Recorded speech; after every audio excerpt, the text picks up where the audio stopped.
Toco o terceiro sinal e abre-se as cortinas. Uma luz branca forte acende e ilumina o palco. Meus olhos brilham, meu coração pulsa forte, minha respiração aumenta. E um sentimento de felicidade enorme. É o teatro entrando na minha vida, a arte alimentando minha alma, é o palco virando a minha casa. Lá vem eles, lá vem elas, sagrados atores, lindos e imponentes, fortes e brejeiros, irradiando a criação. Comédia, drama, música e ação. Eles pegam na minha mão e me levam para o mundo da magia. Me apresentam Shakespeare, Nelson Rodrigues, Albi e tantos outros. Eu aprendi, cresci, melhorei e entendi que o mundo sem a arte, ele não pode existir. Fui estudar, pesquisar, produzir, evoluir. E hoje estou aqui apresentando o que entendi ser artista. Viva comigo essa experiência e façamos juntos um mundo melhor. A arte salva, cura, educa e resiste. Muito boa noite a todos. Estamos aqui de novo no Ser Artista Podcast, no nosso canal do YouTube e em todas as redes sociais. É um prazer estar com vocês, com grandes nomes, sempre presente aqui no nosso estúdio. Hoje, mais uma grande amiga. Todas as noites eu falo, sempre presente uma grande amiga, e é verdade, né? Porque o podcast Ser Artista é uma reunião de talentos e amigos. Como vocês sabem, esse projeto é oriundo desse livro maravilhoso que eu amo de paixão, que é uma união minha com o Arnaldo Bloch pela HarperCollins. Esse livro está há 3 anos entre os 100 mais da Amazon, que me deixa muito feliz, e vai virar série e vai virar peça. E como eu falei para vocês, hoje uma grande amiga, uma grande atriz, uma história linda, no Ser Artista Podcast, Cristiane Oliveira. Boa noite. Muito boa noite, meu amor. Muito boa noite. Seja muito bem-vinda. Obrigada, amor. Eu sou um pouco redundante na abertura, porque sempre eu falo, é uma amiga, mas são todos amigos de verdade. E eu vou falar isso todas as noites. Eu disse que isso vai ser uma coisa repetida, porque eu quero frisar, porque são pessoas do coração que estão aqui. Amigas, não são conhecidas, não são amigas. E o que é bom é que as pessoas vêm para cá e conhecem a nossa verdadeira história. É verdade. A história que nem a imprensa e nem a televisão brasileira mostrou. Concorda? Uhum. E é com isso que eu começo. Sim. Em 1992, no dia 14 de julho, eu lançava no César Park. 10 de julho. Não, 14 de julho, tá certo. Eu lançava numa festa muito bonita a Montenegro Raman. Uhum. E você, naquela noite, me abrilhantou não só com a sua presença, como você foi uma das mestres da cerimônia, porque nós estávamos produzindo uma peça. Você foi a nossa primeira peça adulta, né, da Montenegro Raman. Na época, nós éramos apenas produtores de teatro. Para quem não sabe, eu conheci a Cristiane Oliveira em 1990 fazendo uma peça chamada Blue Jeans, no Teatro Galeria. E aquela noite foi uma noite memorável, porque nós reunimos a nata do teatro brasileiro e lançando uma produtora de 2 jovens sonhadores sem dinheiro nenhum, tudo permutado, tudo na base da troca. Lançamos o infantil, que era com a Adriana Esteves e o Marcos Breda, Dama Vagabundo. O adulto, você e o Fabinho Assunção, no Bate Outra Vez. E a Fafi Siqueira no Humor. Foi uma noite que eu acho que foi um divisor de águas, primeiro divisor de águas da minha carreira dentro do processo teatral, né? Você tem lembranças dessa noite? Eu tenho uma foto sua que não sai da minha cabeça, que é você com a minha camiseta em cima de um púlpito no César Park. Amigo, não faz isso comigo. Eu tô esquecendo coisa que eu acabei de fazer há 5 minutos atrás. A minha memória é de mico. Mas assim, as pessoas me lembrando, você me lembrando agora, eu tenho insights. Mas eu não lembro exatamente dessa noite. Depois até vou te contar umas historinhas aí de passagens que eu estou relembrando através de fotografia. Olha, que interessante. Porque eu estou de mudança. Nessa mudança, eu tive que me desfazer de muita coisa. Porque eu estou indo... Quer dizer, eu não. Na verdade, as minhas filhas, mais as minhas coisas estão aqui no Rio, que eu moro em São Paulo, você sabe, há 5 anos. Mas as meninas estão indo junto com o neto e eu vou ter meu espaço lá. E eu tive que realmente fazer essa triagem, esse filtro de fotos minhas. Encontrei fotos dessa época. Vendo? A gente estreando também em Santos, em Bate Santos, Outra Vez. Exatamente. Um monte de gente num restaurante que acho que existe até hoje. Eu tive em Santos no ano passado, assim, de passagem. Eu passei, meu Deus! Quando eu estreiei no teatro aqui em Santos, eu vim comemorar aqui. Meu irmão tava e Sua tal. família. Nilson de rabinho de cavalo, você também. Eu falei, gente, é muita história Quando nós que a gente estreamos, tem. nós fizemos 6 sessões lotadas em Santos. Gente, era impressionante. Tempos em que o público... E claro que o público está indo no teatro de novo, mas naquela época ia muito mais. Muito, muito. Até porque vocês estavam no auge do auge. Eu queria lembrar uma passagem do Bate Outra Vez, que era um momento muito corajoso da sua parte, né? Que era ficar nu em cena. Você e o Fábio. A plateia reagia, acho que na maioria das vezes, acho que bem, através de um silêncio. Era um silêncio. Como é que era para você naquela época, tão jovem, fazendo tanto sucesso, né? Se expor completamente nua de frente para o público? Foi difícil? Eu tenho na minha cabeça, como eu tinha 24 anos, que foi uma coisa muito fácil para você. Eu não me lembro se você sofreu para chegar naquela cena. Então, vou explicar, porque isso precede aquela questão. Eu sempre tive um problema muito grande de baixa autoestima, porque eu fui obesa quando eu era muito jovem, quando eu era adolescente. Então, eu sempre tive problema de autoimagem e, enfim, e acabei engordando muito, né, na adolescência. E aí, mesmo eu já estando naquele corpo, né, porque eu tinha sido modelo antes de ser atriz, aquela coisa que não seguia tanto o padrão europeu das modelos, que eram muito magras, mas eu era uma mulher magra. Totalmente. Então, mas mesmo assim eu tinha essa disformia, né? Eu me olhava e achava que eu estava sempre acima do peso do que eu estava realmente, e eu sempre muito magra. E aí eu tinha esse problema. Quando eu comecei a trabalhar no teatro, que foi a primeira vez, mas antes disso a gente fez todo um trabalho de corpo, de voz com o Eduardo Votsky, com a Márcia Tanuri, com a Rossella Terranova, né? Que equipe, era não? uma equipe maravilhosa. Maravilhosa. Que foi aquela coisa de se aprofundar, de ir até o âmago, né? O Eduardo, ele tem até hoje essa dinâmica. Quando ele pediu para que eu e o Fábio a gente ficasse nua, era só naquele início, e era na contraluz. Só que chegou um ponto, que eu lembro até ensaiando lá no Teatro Glória... Teatro Galeria. Não. Começamos no calma. Glória? Não sei. Glória foi depois. Mas era naquele teatro, lá no Hotel Glória, que eu não lembro se foi antes, foi depois, mas foi. Era ensaio. Porque tinha a situação da gente ensaiar, daqui a pouco não tinha pauta, não tinha espaço, aí a gente ia para outro lugar, tinha um papo assim. E aí, sem o Eduardo me pedir nem nada, eu comecei a ensaiar a peça inteira pelada. Gente, não lembrava disso. E aquilo, pra mim... Você ficava ensaio inteiro pelado? Ensaio inteiro pelado. Não tenho isso na minha memória. Fábio também? Não sei, não lembro. Eu lembro de mim, que isso foi uma superação. Não era porque no teatro, e quando a gente vai até as últimas consequências do corpo, da voz, da alma, né, que era o que eu estava aprendendo ali, porque até então eu não tinha tido experiência nenhuma com teatro. Aliás, quem me apresentou o teatro foi o Eduardo Votsky. Foi uma coisa absolutamente natural, porque quando a gente sabe que os outros estão olhando, quando a gente sabe que a gente está... Que somos vítimas de um julgamento ou de né, essa coisa, e isso te trava. Mas quando você está com a arte embutida na arte, o corpo vai, a exposição deixa de ser uma exposição. Porque não tem ninguém ali preocupado se você está gordo, se está magra, se não sei. Você está na arte, você está imbuído na arte. Foi assim a turnê inteira? Foi assim a turnê inteira. E aí eu já não tinha mais problema nenhum, entendeu? Tanto que foi mais difícil para mim posar para Playboy do que fazer essa cena. Do que fazer essa cena. Porque para Playboy era uma exposição.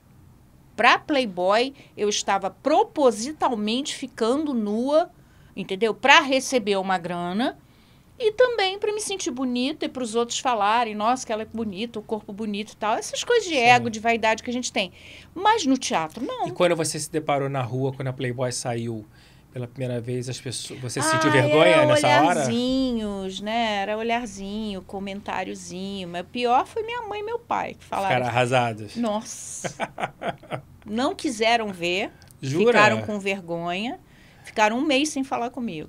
Nossa, é que você tem você era a caçula deles, né? Não, e de uma, né, 9 de uma irmãos, família tradicional. tradicional de Ipanema. Não é a palavra, mas era uma familhona, né? Convencional, entendeu? Tinha aquela coisa, né, do preconceito. E, obviamente, gente, está falando de 1990. É outra cabeça. Entendeu? Meu pai meu pai era de 1916, minha mãe dos anos 20. Quer dizer, como que 33 eu anos poderia atrás. esperar exatamente qualquer Sim. outro tipo de reação? Né? Foi natural. Agora, como é que você chegou na modelo? Você tendo essa juventude, me parece que você teve uma juventude com tendência à depressão, obesa, e como é que, assim, você vira uma modelo de sucesso? Amigo, eu devo ter tido depressão quando eu era muito jovem. Jovem que eu estou falando é 16, 17 anos. Mas isso foi posterior àquela fase minha que eu tinha engordado muito. Então, eu não tinha muita consciência disso, não.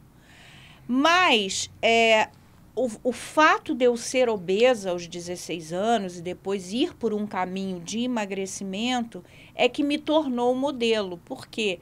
Foi uma coincidência, porque eu fiz todo um trabalho com endocrinologia, com endocrinologista, com gastroenterologista também, com médico e tal, de dieta, e eu colocava foto da Xuxa, da Monique Evans, da Luísa Brunet, colada na geladeira, para me inspirar, não porque eu quisesse ser modelo, porque naquela época eu queria ser jornalista, né, desde jovem.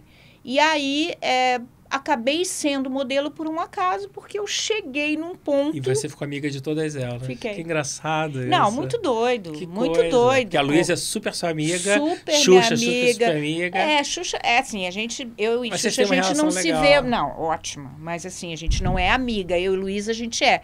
Eu e a Xuxa, a gente não é amiga no sentido de que a gente se encontra em uma festa. Mas assim, a gente não tem essa proximidade como eu tenho com a Luísa, entendeu? As um barato hoje ter as modelos plus sizes, né? Eu acho queda de ótimo. paradigma e essa cobrança do corpo que vocês sofrem o tempo inteiro, como a mulher sofre a cobrança do corpo. E é muito bom a sociedade ter um outro olhar para a questão do corpo feminino. Não, as pessoas têm que ser. Exatamente. Parar com essa situação, porque ela é gorda, ela é velha, ela é isso, ela é aquilo. Não, nós somos.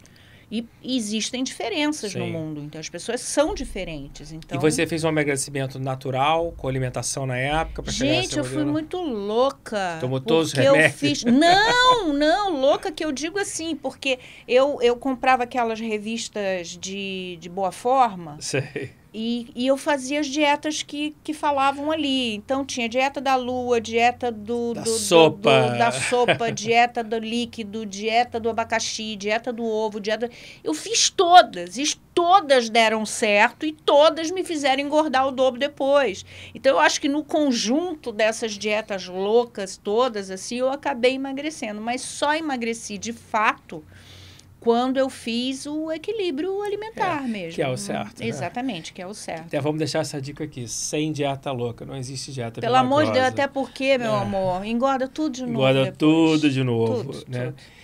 E a jornalista, que era o teu grande sonho, você inclusive chegou a trabalhar no Globo com o Erlanger, né? Que foi o diretor de comunicação. Foi seu chefão, né? Foi. Nosso querido Luiz Erlanger foi o diretor da CGCOM na TV Globo anos, acho que foram 30 anos, uma carreira de executivo brilhante. Como é que você chega da modelo para jornalista? Olha, na casa do Léo de modelo para jornalista, foi uma coisa concomitante. Na verdade, eu terminei a faculdade e estava nessa época, eu era muito amiga do Léo Jaime e eu frequentava a casa do Léo Jaime. Lá, eu conheci a Sônia Biondo, que já faleceu. Sim. Grande mulher, grande editora.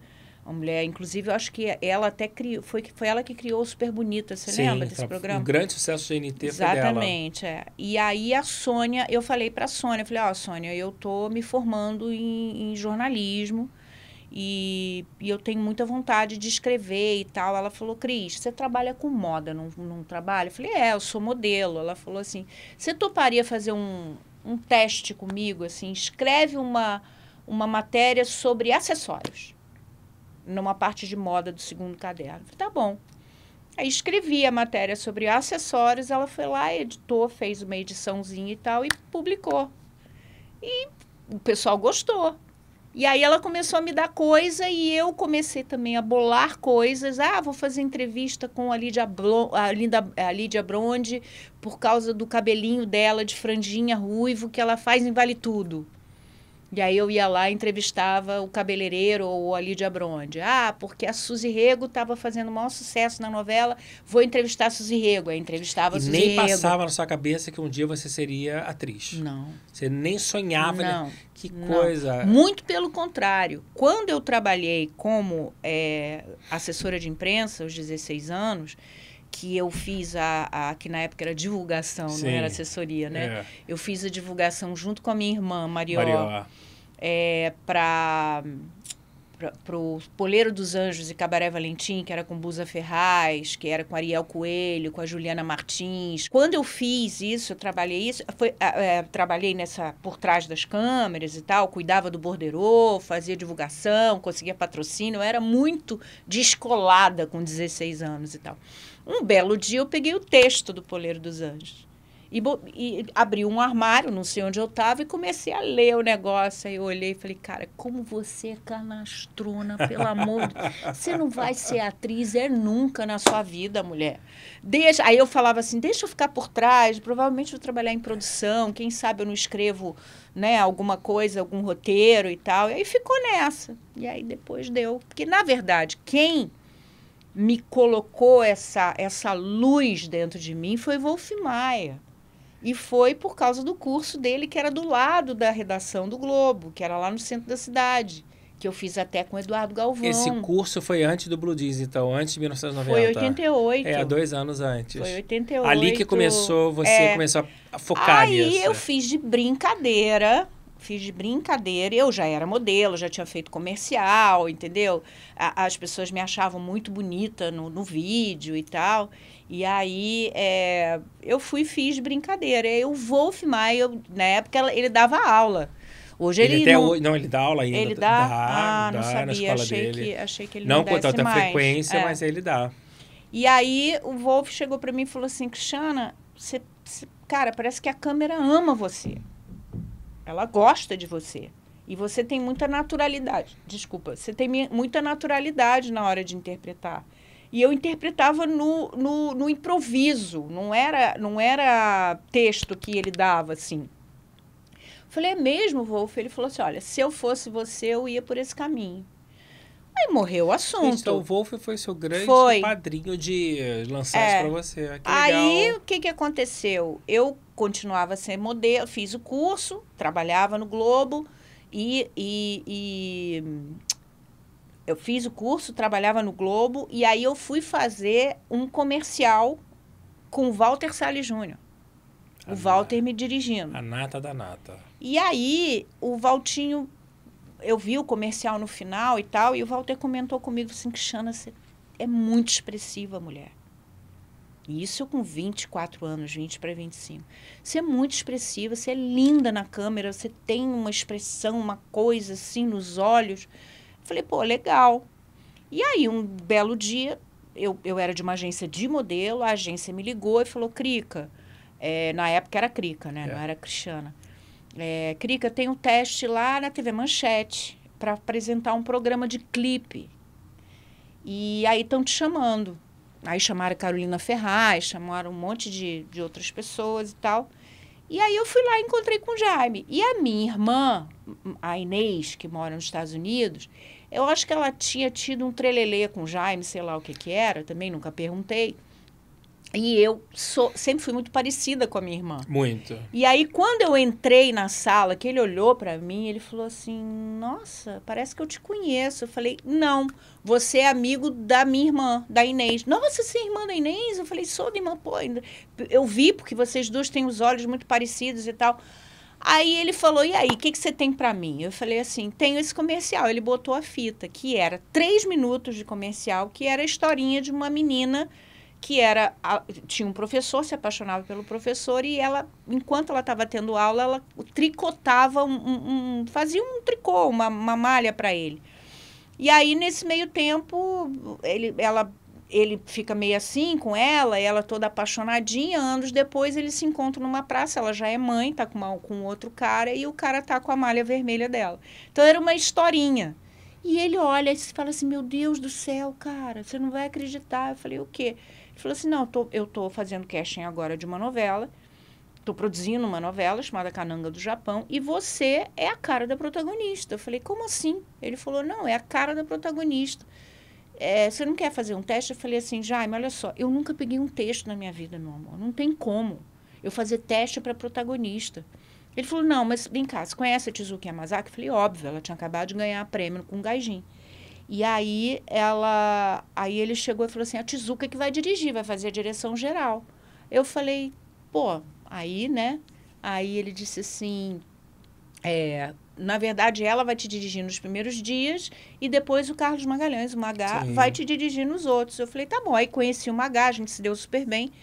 E Tezuka acho que dirigiu a primeira ou segunda cena e os outros foram o Magá. Eu fiz várias cenas, passei uma semana, 10 dias fazendo as cenas da Dora. E aí o Wilson Aguiar Filho ficou louco comigo. Era a primeira vez que eu decorava um texto que da Cris Torlone, exatamente. Aí eu fiz, e aí ele veio falar assim para mim, o personagem vai ser da Cristiane Torlone, porque ela é uma atriz que tem nome, o Raul Gazola, ele é famoso, mas né, a Cris já está aí há muitos anos e tal. Eu falei, porra, aí eu falei, graças a Deus. E adorei fazer o teste, mas fiquei quieta na minha. Daqui a pouco toca o telefone, o Wilson Aguiar Filho, que era o autor da Kananga. Menina, eu amei você vai ter que estar na minha novela, só que não tem papel para você. Eu falei, não tem problema, Wilson. Assim, eu sempre fui numa boa com isso, né? Eu falei, não tem problema. Ele falou, não, eu vou escrever para você, só que só vai começar depois do 30º capítulo. Eu falei, pô, maravilha. Fui lá, assinei minha carteirinha de trabalho, primeiro saláriozinho, dia 20 de maio de 89. Ah, que legal. E aí, sempre que eu andei vendo a minha carteira de trabalho, não, eu estava mexendo, por isso eu estou te falando, as coisas das fotos que eu te falei e tal. Aí eu vi lá, né, dia 20 de maio, e aí eu comecei a trabalhar, comecei a frequentar a Manchete e tal, para leitura, mas eu não lia nada, porque eu estava esperando, era só para ficar ali no meio. Bia Seidel desistiu de fazer o personagem. Era Bia para fazer a Hannah? Porque ela foi contratada para fazer uma novela na Globo, ela preferiu ir para a Globo. Aí abriu a Hannah, aí o Wilson falou, a Bia não vai fazer mais, você entra no lugar dela para fazer a Hannah. Eu falei, porra, que coisa mais maravilhosa, porque eu vou fazer um personagem que é importante, mas não é a protagonista, quer dizer, as pessoas não vão ficar muito em cima de mim. E você vê que não tem personagem pequeno, porque foi um personagem bom, ele era relativamente pequeno, mas ele foi crescendo, você foi transformando e você ganhou a PCA com ele. Foi, por unanimidade. Né? Unanimidade, quer dizer, isso é uma prova muito legal também, porque às vezes as pessoas perdem oportunidades na vida ou se desesperam sem necessidade, ficam ansiosas achando que a personagem não tem importância devida. Nem sempre o personagem precisa estar no núcleo central, nem sempre precisa entrar logo no começo, gente. né? A Araci, que a Araci, que a gente vai até falar nela. A Alicinha você também. já passou por isso várias vezes. De pegar personagem pequeno e transformar. Você falou na tua irmã, quero até deixar um beijo pra ela, Marió, que eu amo. Marió, vovó. Né? Que vocês fizeram. Ela é vovó também? Ela já é vovó. Porque vocês fizeram. Marcela? Hã? Da Marcela? Já, da Marcela. Ah, que legal. Da Marcela Valentim. Nós estamos velhos mesmo, vimos tudo isso, vi tudo pequenininho. Ah, amor, nossa, mãe do céu, nem eu vi nascer, né? Você falou na sua irmã, na Marió, e eu quero deixar aqui registrado meu agradecimento eterno a ela, porque a Marió foi minha assessora de imprensa na W Vagabundo, e a minha primeira grande matéria, em 1992, como produtor, foi com ela, na revista Domingo, foram 3 páginas, ela que conseguiu, o produtor Revelação, foi uma matéria muito importante para minha carreira, e eu tenho essa gratidão eterna por ela. Oh, meu Deus, né? Ela vai amar saber disso. Mande um beijo enorme para ela. Vou mandar, amor. Agora, vamos falar um pouquinho antes da atriz, que é uma coisa que eu acho muito bacana em você, você adora fazer cursos de história da arte. Você é uma pessoa curiosa. Né? E você é uma pessoa que escreve muito bem, se comunica muito bem, fala muito bem, por isso que hoje você também é palestrante. E eu acho muito importante para um ator se reciclar o tempo todo através do estudo. Eu bato muito nessa tecla. Você acha que essa sua relação, essa sua identificação com esses cursos de História da Arte vem em função daquela jornalista que eu conheço, você é uma pessoa curiosa, você gosta de entender de tudo, ou foi a paixão da arte que te levou para esse caminho de estudo? Duas coisas. A primeira coisa é um interesse pela arte genuíno, em todos os sentidos. E eu gosto de arte antiga. Estou falando de pintura. Eu gosto de história, coisas que têm a ver com história. Então, quando eu fiz a história da arte, apesar de também estudar arte contemporânea, eu estudei a arte da antiguidade, porque tem a ver com as histórias que eu gosto, né? E principalmente a época da Renascença, né? Que vem lá de Florença e tal. Adoro, então, assim... Adoro. É o berço da arte. berço. Inclusive, eu quero tirar um ano sabático e ficar um ano e fazendo História da Arte e italiano lá. Ainda vou realizar isso. Para mim, é a cidade mais bonita da Itália. Sem dúvida nenhuma. Mas, enfim, porque como eu gosto de velharia também, adoro Roma, né? Mas Florença é outra coisa. Florença é outra vibe. E aí tem isso, né? Tem essa minha paixão pela história, da pintura através da história. E essa coisa da curiosidade é meu, sempre foi, sabe? Porque eu não gosto, em absoluto, de falar sobre um assunto o qual eu não domine de uma determinada forma. Eu prefiro não falar do que falar desconfortável, entendeu? Total. Então, isso me faz ser uma pessoa curiosa. Por exemplo, quando eu fiz... Quando eu fiz ai, meu Deus, como é que era o nome daquele projeto maravilhoso que a gente entrevistava? Cenas de um Ator e Cenas de um Autor, que eu entrevistei. Muita gente. A Elvinha, Vivinha. a Vivinha, entrevistei Rosa Maria, entrevistei Ricardo Linhares e entrevistei Rosa Maria Murtinho. Eu pesquisei tanto a vida dessas pessoas, mas tanto, que eu lembro que você e o Nilson falaram assim, pô, leva uma ficha. Eu levava, mas deixava. Deixava a ficha E lá. elas diziam para mim depois, Cristiana, você sabe coisa que eu não sei da minha vida.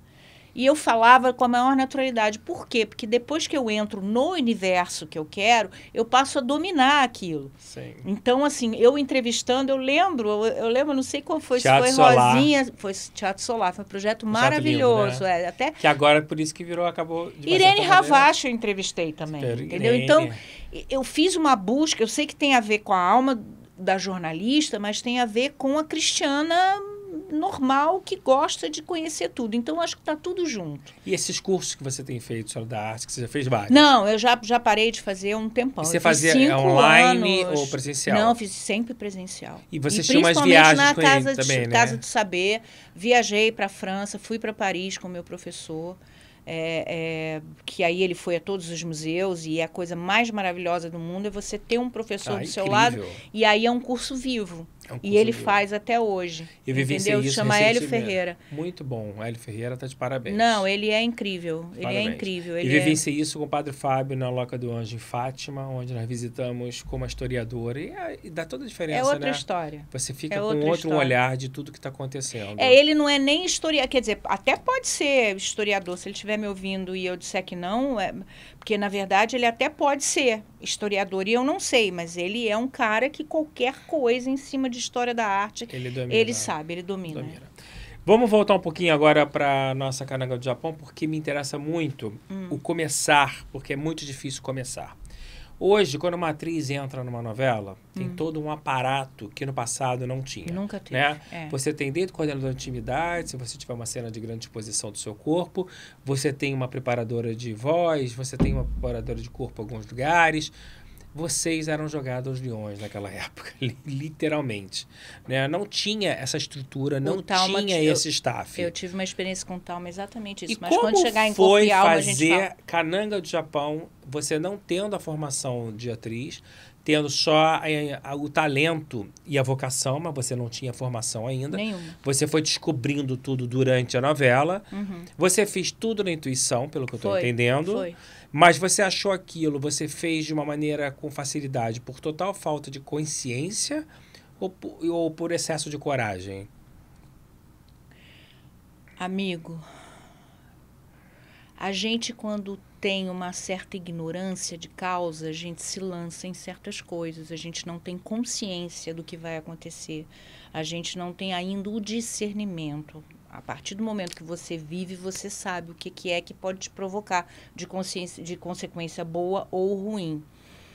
Na Cananga, eu me joguei, por isso que eu não tinha essa ansiedade, entendeu? Só que eu li bastante sobre a época, sobre Getúlio Vargas, eu lia muito. E tudo que dizia respeito à década de 30, politicamente falando, eu mergulhei também. Na história de Getúlio, entendeu? Na primeira gestão de Getúlio, na época do comunismo. Eu entrevistei Luiz Carlos Prestes. Entendeu? Mas se você fez isso de uma maneira quase autoral ou porque alguém da novela te orientou para isso? Só eu, meu Só amor. você. Por isso que eu tô te falando, eu sou bichinho curioso e sempre fui. Fui lá bater na casa dele. Conversei com a mulher dele, depois conversei com ele. Eu tenho uma foto, entendeu? Dele na... Ah, não posso mostrar. Mas eu tenho uma foto eu com ele. Que legal. Eu não tinha noção muito, assim, entrei na história do comunismo e tal, mas eu não tinha muita noção do que ele tinha feito. Naquela época e naquela circunstância da história de Cananga do Japão, ele era tido como um herói. Depois eu vi que não foi bem assim, entendeu? Mas assim, na época, eles enalteciam demais a questão do comunismo, mas historicamente se falava de Luiz Carlos Prestes como um herói do comunismo, um herói do povo, né? E aí eu fui fazendo na base da intuição, porque ela era apaixonada por um cara que era goi, que era não judeu, e era comunista. Então, quer dizer, que era o horror, na verdade, E é impossível você contar uma história dessa sem entender. Exatamente. Eu entendi até muito mais na época do que eu entendo hoje. Teve workshop na época? Nada gente, disso tinha, nada. Eu acho que até deve ter tido, mas alguma coisa muito leve, assim, sabe? Eu comecei a ter isso de workshop e tal, pela primeira vez, na Record em 2016, amor. Olha. Até lá eu nunca tinha tido nada, não. Se joga aí e faz, e eu fui curiosinha e sou até hoje com tudo. Eu sempre que eu passo na porta do prédio do antigo Teatro Manchete, onde tem o Teatro Prudêncio, né? Tem uma universidade lá. O nome que vem na cabeça é você.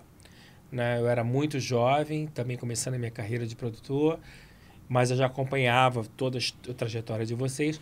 Mas se alguém que fez história, fora as novelas, muitas novelas, foi você ali dentro, né? E estamos falando, obviamente, do sucesso de Pantanal, que ninguém sonhou que algum dia vocês fossem fazer o sucesso que vocês fizeram, dando 46 pontos, ficando acho que 10 dias na frente da Globo, você entrando para a história do país, sendo capa da revista Veja, né? E a Juma eternizada por você. E você também tem muito afeto pela Juma, você não renegou a Juma, que eu acho que isso é muito legal.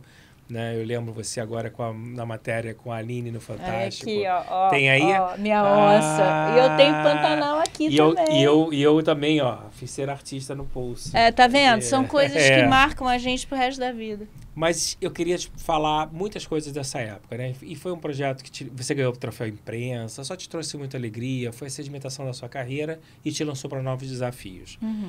Você mergulhou naquele universo literalmente, porque eu sei que você gostava do Pantanal, você vivenciou o Pantanal, né? Você não foi uma atriz temerosa com a situação do Pantanal, eu sei que você se atirava nos rios, falavam que você era muito corajosa mesmo. Meu pai do céu, mas é um barato quando a atriz está... Pergunta se eu mergulho no rio. Eu mergulho e saio. Eu tenho várias perguntas dessa época. Tá. A primeira é, como foi você sair de uma novela, de uma personagem que você fez um sucesso, mas não tem comparação, você ganhou um prêmio, mas você acontecer no país inteiro, 46 pontos, é uma coisa que a gente está falando de quase o país inteiro assistindo naquela época. E como é que foi lidar com isso? Não digo a nível de vaidade, não assim. O seu emocional. Me interessa muito saber assim. Como é que foi o seu emocional? Você mudou como pessoa? De jeito nenhum. E quem falar que eu mudei tá mentindo. Sim. Porque, pelo contrário, eu agia de uma forma inversa. Vinha encher muito meu saco, puxar muito meu saco, eu falava, para com isso, entendeu? Besteira é essa, ficar me puxando o saco, me agradando e tal, só porque eu estou fazendo sucesso. Não é bem assim, não. Me trata como uma pessoa normal. Então, assim, eu acho que emocionalmente o que eu senti foi um estranhamento. Aonde é que eu estou? Por que isso daqui está acontecendo comigo? A troco de quê? Entendeu? Então, era uma coisa de ingenuidade mesmo, sabe? De falar assim, vem cá, por que eu estou sendo tratada dessa forma? Eu não lançava mão daquilo como uma coisa positiva, do tipo assim, ai, agora eu sou uma estrela, agora eu sou a mulher que é mais famosa do que sei lá quem naquela época, é a pessoa mais falada, que não sei o que, sabe? Eu não tinha essa vaidade. Eu acho que tudo foi muito bonito no Pantanal e a Juma foi linda no Pantanal por causa dessa inocência da Cristiana. Sim. Que eu não coloquei ali uma ansiedade que hoje a gente, com tudo que a gente passou, a gente sem querer coloca, e às vezes acaba não acontecendo exatamente por essa energia que você coloca em cima da coisa, por não ter essa ansiedade, as coisas foram acontecendo naturalmente. Eu não estava pensando no sucesso, eu não estava preocupada se eu estava pelada ou se eu não estava pelada, eu não estava preocupada se estavam dizendo ali que a manchete estava explorando o meu corpo. Não sei. Eu estava zerada de qualquer coisa racional. A novela Pantanal, para mim, e a Juma, ela foi tão emotiva, tão pura, tão de verdade, tão terra, assim, sabe? Terra que eu digo não é porque eu estava com os pés fincados na terra, mas assim, era tão...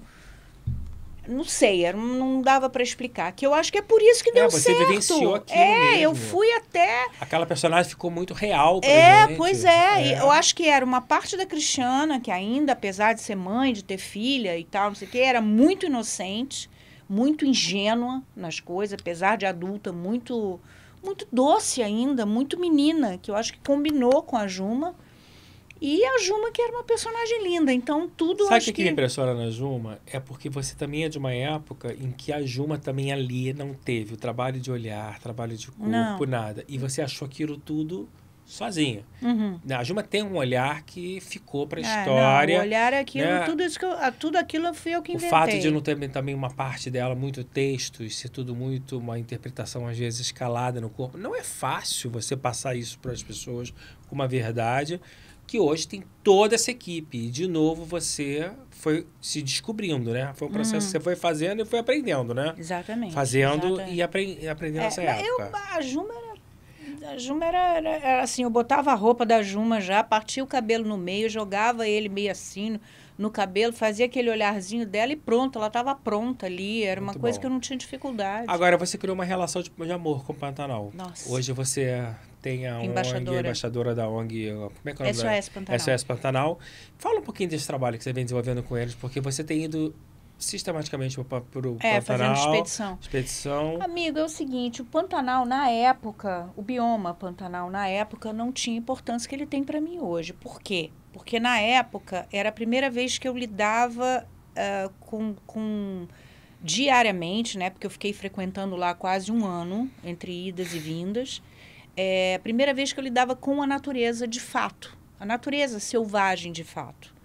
Apesar de a gente ficar numa fazenda, entendeu, com pasto, então tinha aquela coisa mais devastada, né, com aquela coisa, a natureza selvagem era a primeira vez. Eu gostava, mas eu era muito mais urbana. Então, assim, dava o dia da folga, eu tinha 2 dias de folga, pegava o aviãozinho e ia para Campo Grande para ver gente, para poder falar no telefone com a minha mãe, com meu pai, com o meu namorado, entendeu? Que na época também que não tinha nem internet. Exatamente, a gente falava por rádio, tanto que eu briguei com meu ex-marido, com o André, do rádio, e era rádio amador. Todas as fazendas em volta escutavam eu brigando com o André. Jura, que ainda teve coisa, isso. Nossa. Então, assim, foi essa época eu não tive tanta... era a minha relação com a natureza, mas eu não tinha tanta intimidade. Ao longo do tempo, eu fui ficando íntima da natureza, em todos os sentidos. Não precisava ser Pantanal especificamente. Mas eu senti muito como eu era ligada ao Pantanal e eu tinha voltado ao Pantanal em 2015, quando eu fui fazer Estrelas lá no programa da Angélica, que eu me emocionei muito e tal. A partir dali eu já comecei a ficar mais disponível para coisas, não só do Pantanal, mas que tivesse a ver com animais e com a natureza propriamente dita. Só que o Pantanal, quando pegou fogo em 2020, aquilo lá mexeu comigo de uma forma muito profunda. Isso sem falar para ninguém, sem me manifestar, sem não sei o quê. E acho que foi um dos maiores desastres. Foi, né? em 57 anos. Foi 57 a maior seca, né? Nos últimos 57 anos. Uma barbaridade. E aí eu acabei entrando em contato com, que na época era biólogo, hoje é diretor de comunicação, com Gustavo Figueroa, que eu falei para o Gustavo, Gustavo, eu posso ajudar em alguma coisa? Entendeu? Não só com a minha fala, mas com alguma coisa minha ativa. Tem alguma coisa que eu possa ajudar? Ele falou, Cristiana, a logística aqui está insuportável, entendeu? O pessoal das brigadas, o pessoal do próprio corpo de bombeiro, a gente que está tentando salvar os animais, as ONGs que estão vindo resgatar com veterinários e tal. O negócio está inviável para você vir para cá. A gente está ficando assim, um calor insuportável e tal. Acho que você não vai ajudar em nada aqui. E aí eu falei, então tá bom, então eu vou fazer o seguinte, você vai me dar um boletim diário do que está acontecendo no Pantanal. Então a gente acabou ficando amigo aí, porque ele me dava boletins diários do que estava acontecendo. E você ia divulgando e mostrando? Não necessariamente. Ah, achei que você estava já se envolvendo. Não. O meu envolvimento, no momento, foi pessoal. Depois que começou a ele falar, Cristiana, você pode falar isso, você pode falar aquilo, porque houve uma procura de gente na época do Pantanal, assim, na época que o Pantanal queimou, de fato, né, que foi em 2020, que, assim, todos os artistas se manifestando a favor do Pantanal, da queimada e tal, não sei o quê, papapá. Todos sumiram depois disso tudo. E Pantanal continua fazendo um trabalho de prevenção maravilhoso. Pantanal não, a SOS continua fazendo, enfim, são 45 ONGs que se preocupam com esse bioma, que é o menor do Brasil, tá? Então, assim, eu fui a única que continuei. Eu e a Rafa Kalimann, que a Rafa Kalimann é uma menina muito especial e ela é madrinha das Brigadas Pantaneiras, que é um projeto da SOS Pantanal que eles implantaram, que não existia, que passou a existir. E aí eu quis continuar. E aí, depois desse meu envolvimento com eles, eu era só uma voluntária, comecei a fazer expedição, a gente começou a entregar cestas básicas, vestimenta, árvores, né, para, como fala? Para plantar, na parte mudas, vários tipos de muda, tanto que hoje eu sou madrinha de uma outra ONG que tem a ver com isso, com monitoramento de rios, com plantação de replantio, reflorestamento de mata ciliar, enfim, que está tudo meio mais ou menos ligado, entendeu? Fundamental esse trabalho. E aí eu continuei com o Pantanal, e o Pantanal precisa de ajuda mais do que nunca. Por quê? Porque a ganância dos homens estão querendo começar a plantar soja dentro do Pantanal, quer dizer, com um solo que não é preparado para esse tipo de coisa. Fazer drenagem nos rios, fazer hidrelétricas nos rios, no Alto Paraguai, fazer coisas que, assim, são humanamente impossíveis porque vai atrapalhar e prejudicar a vida das pessoas que vivem lá, então, dos próprios pantaneiros mesmo, entendeu? Então, assim, é uma coisa... Aí eu comecei a entrar nisso e comecei a ver que é um trabalho muito árduo que eles fazem, que é o mesmo do SOS Mata Atlântica, é o mesmo da SOS Cerrado, entendeu? Porque são biomas, a gente está vendo todos os biomas nossos brasileiros sendo devastados. E precisa entendeu? de muita mão de obra para controlar isso. E o trabalho que a SOS faz é muito bacana, porque a gente trabalha, quando diz a gente, porque eu, né, faço parte, a gente faz um trabalho de diálogo entre a parte econômica, política pública e sociedade. A gente não é radical em nada. Nós queremos entrar num equilíbrio de proteção, de sustentabilidade, de manutenção da biodiversidade, que é uma das maiores do mundo, entendeu? Se não é que sabe, o Pantanal é desse tamaninho, como eu te falei, é o 5º e menor bioma do Brasil. entendeu? E a gente tem uma biodiversidade riquíssima. Imensa. E isso está extremamente ameaçado. Então, é uma coisa que a gente que tem que ter força para continuar. E eu vejo a briga deles, porque eu vou para congresso de Ministério Público. Eu escuto os dois lados. Então, você vê coisas que você não acredita que está sendo, que as pessoas estão falando. É um embate, mas a gente fica assim, meu Deus do céu, não dá para ter um equilíbrio, tem que ser radical, sabe? E eu acho maravilhoso enfim. você falar tudo isso, porque eu acho, inclusive, você está devolvendo para o público, de uma certa maneira, o que você recebeu a vida inteira do reconhecimento. Sim. E esse trabalho é isso. O artista tem que ter esse lado da cidadania. Né? Vocês têm que aproveitar a imagem de vocês, o nome de vocês, em prol Isso da é sociedade. obrigação É uma obrigação. É obrigação. Né? Em lutar por obrigação. causas que realmente beneficiam o povo. Como a Cris Torlone pela Amazônia, Exatamente. Vitor Fazano É também fundamental pela dar Amazônia. essa voz e se juntar à sociedade em prol disso. Que lindo trabalho. E que bom que você está fazendo isso com amor. Mas... Porque a gente sente no trabalho teu com a ONG que você está com muito prazer naquilo. Sim.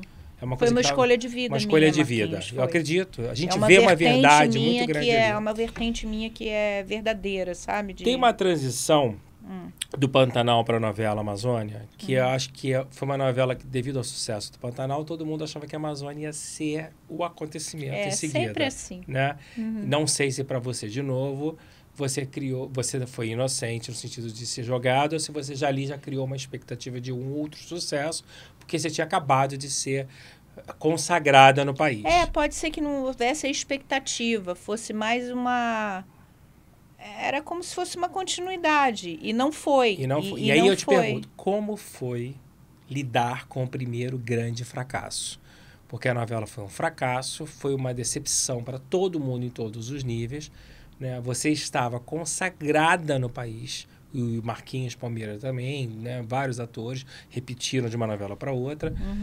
Mas aquilo te deu um peso, ou você sentiu uma responsabilidade maior, ou você lidou de novo com uma maneira tranquila e vida que segue? Cara, sabe o que acontece? É que hoje a gente fica, depois de um tempo, quando a gente começa a ter experiência, quantidade de novela, a gente fica preocupada, tá dando audiência, não tá dando audiência e tal. Eu tava dando traço de audiência, mas não tava nem aí. Eu adorava fazer a Camila, eu achava mó barato fazer aquela mulher meio pé da vara. Deu traço mesmo? Deu traço. Uau, como é que pode, né? Deu traço. Como o sucesso é uma coisa Tanto perigosa. que mudou, sim. né? Porque a Amazônia era dividida em passado e futuro. Então, eu fazia o futuro, eu fazia a Mila, que era uma videomaker dos anos 2000. A gente tá falando de 91. Entendeu? Tempo passa. Nossa, com aquela câmera que agora tá obsoleta, né? Já virou uma coisa histórica, jurássica.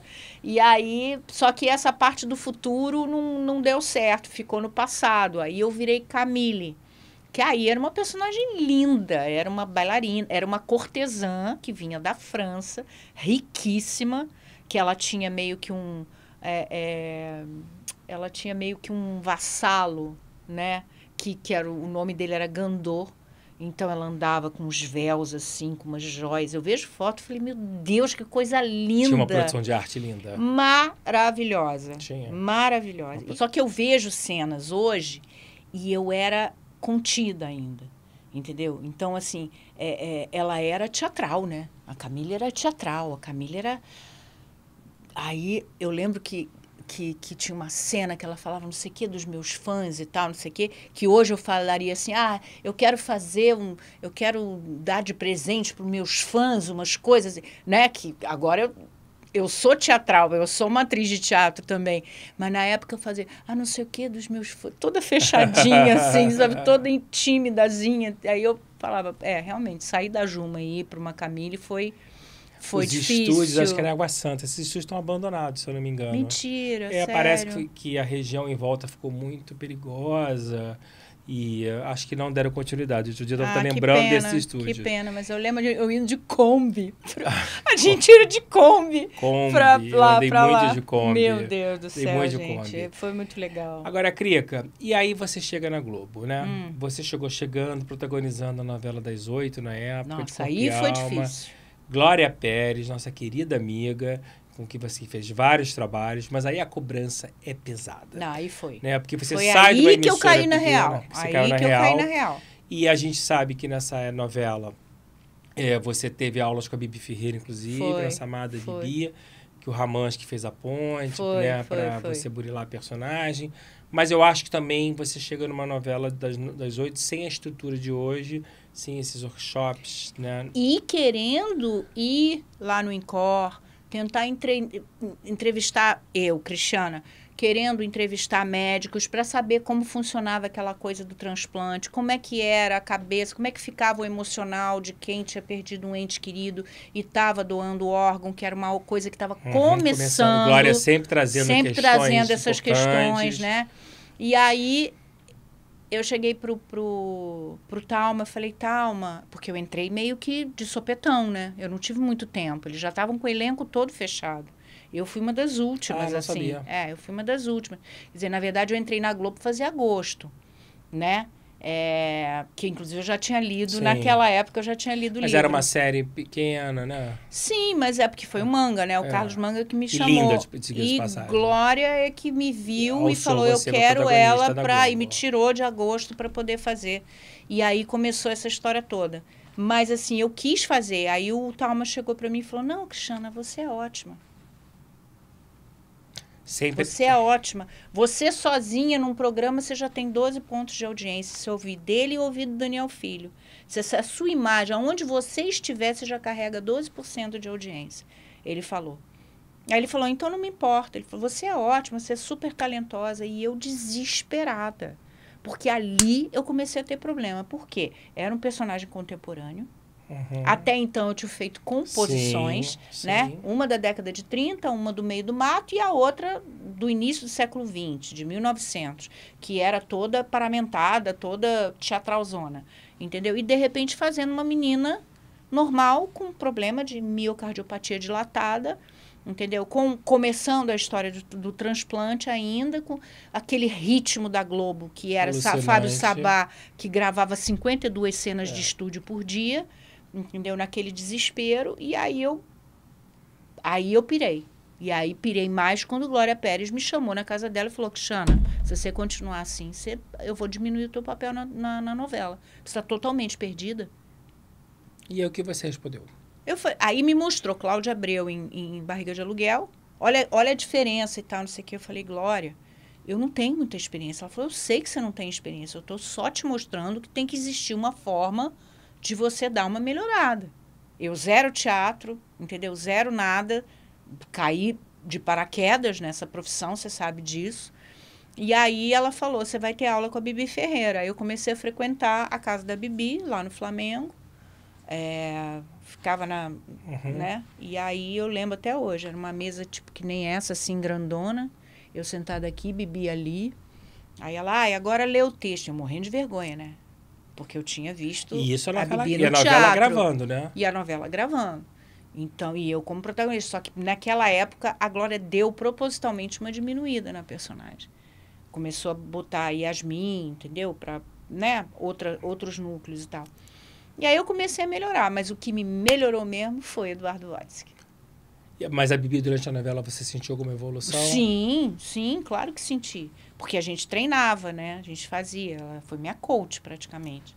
Ela foi minha coach, né? Sim. É uma coisa que eu tenho muito orgulho. E eu admirava ela de atriz, assim. A Bibi era muito, muito moderna, muito atual. Você sabe que a Bibi adorava ver Playboy. Ela não tinha o menor preconceito. Você dava uma Playboy e falava, nossa, que mulher bonita. Bibi era o máximo. Gente bem resolvida. Mas aí, Crica, quando você passa essa dificuldade na Globo, você emenda depois muitos outros sucessos, né? Desde Sensato Coração, 4x4, né? Corpo Dourado, muitos outros.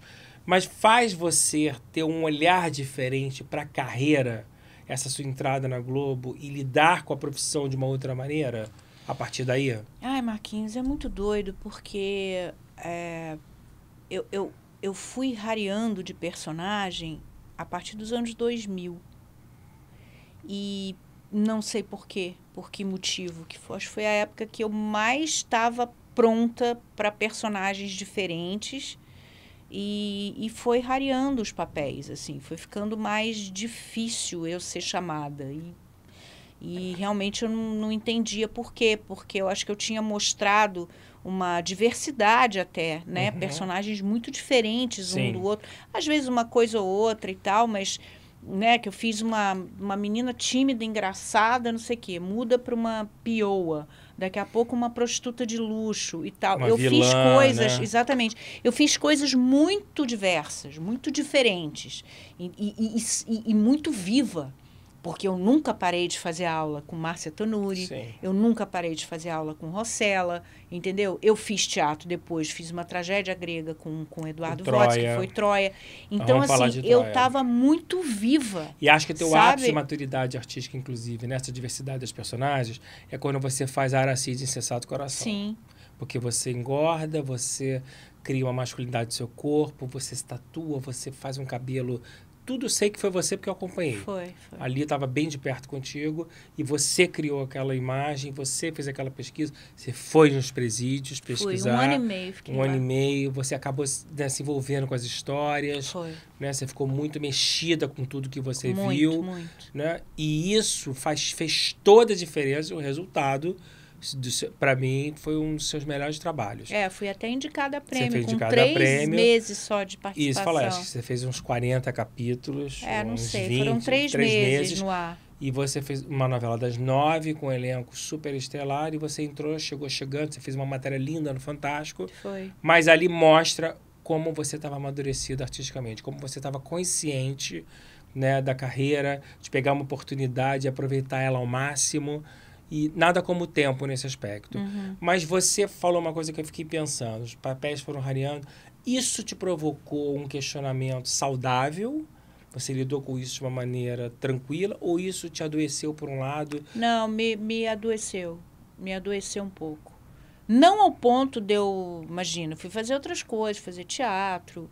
Enfim, fui exercer o meu ofício, né? Que é uma coisa que, para mim, está em primeiro. É o meu ofício primeiro. A minha profissão é ser atriz, é o que eu amo fazer. Então, ela me salvava, né? A arte me salvava. Mas me deixou questionando uma série de coisas, do porquê eu não estava no ar, será que era alguma coisa que eu tinha feito? Aí eu comecei a questionar muita coisa, assim. Será que eu tive alguma atitude que tivesse... me desmerecido e tal. Aí você começa a entrar numa viagem que é muito desconfortável, porque é uma resposta que você não vai ter nunca. Ninguém vai chegar para você e falar assim, Cristiana, é porque o diretor não vai com a sua cara. Ou então, não, porque você já fez protagonista demais e agora eles querem mudar. Ou já foi tua fase e agora a fase é de outro. Nunca vão dizer, porque vai ser sempre protocolar. Eles sempre vão responder aquilo que não vai te magoar, mas não é a verdade. Entendeu? Por isso que eu sou uma pessoa a favor. Olha, não passou porque não ficou legal, porque tá diferente, porque tá isso, porque tá aquilo, porque... Eu sou a favor de você dizer a verdade pro artista. Você é uma pessoa do diálogo. Eu sou do diálogo. Você é do diálogo, total. Agora, esse negócio de ficar fingindo uma coisa, fazendo tipinho e não sei o quê, isso aí é uma coisa que eu odeio no nosso meio. Sinceramente. Porque eu acho assim... As pessoas são diferentes, elas recebem diferente. Mas eu não gosto de receber a mentira. Porque eu sei que estão mentindo, eu sei que querem dar uma informação e dão outra. Entendeu? Então, isso, naquele tempo, mesmo contratada, com um salário altíssimo, entendeu? Eu não estava trabalhando. Aí eu falava, gente, como assim? Eu estou sendo contraproducente. Porque eu estou aqui, disponível, entendeu? Ganhando uma grana... e não estou fazendo nada, por que eles não estão aproveitando? Entendeu? Então, assim, a artista ficava angustiada, a atriz ficava assim, poxa, eu tô sendo paga, muito bem paga, mas, por um outro lado, não estão explorando o meu talento. Então, será que eu sou tão talentoso? Aí começa a dar insegurança, que eu acho que dá em muita gente. Acho que todo mundo. Todo mundo fala assim, por quê? Porque na época também não tinha... eu era exclusiva. Sim. Então, eu não podia fazer outra coisa. Sim. Eu até era chamada por outras emissoras e tal, para fazer coisas em outras. Eu fui chamada na época pela Record, fui chamada pelo SBT, entendeu?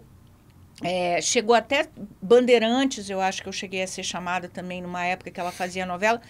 E volta e meia, um teatro, uma coisa, mas eu não podia, porque eu estava contratada. O teatro não, que nunca teve problema.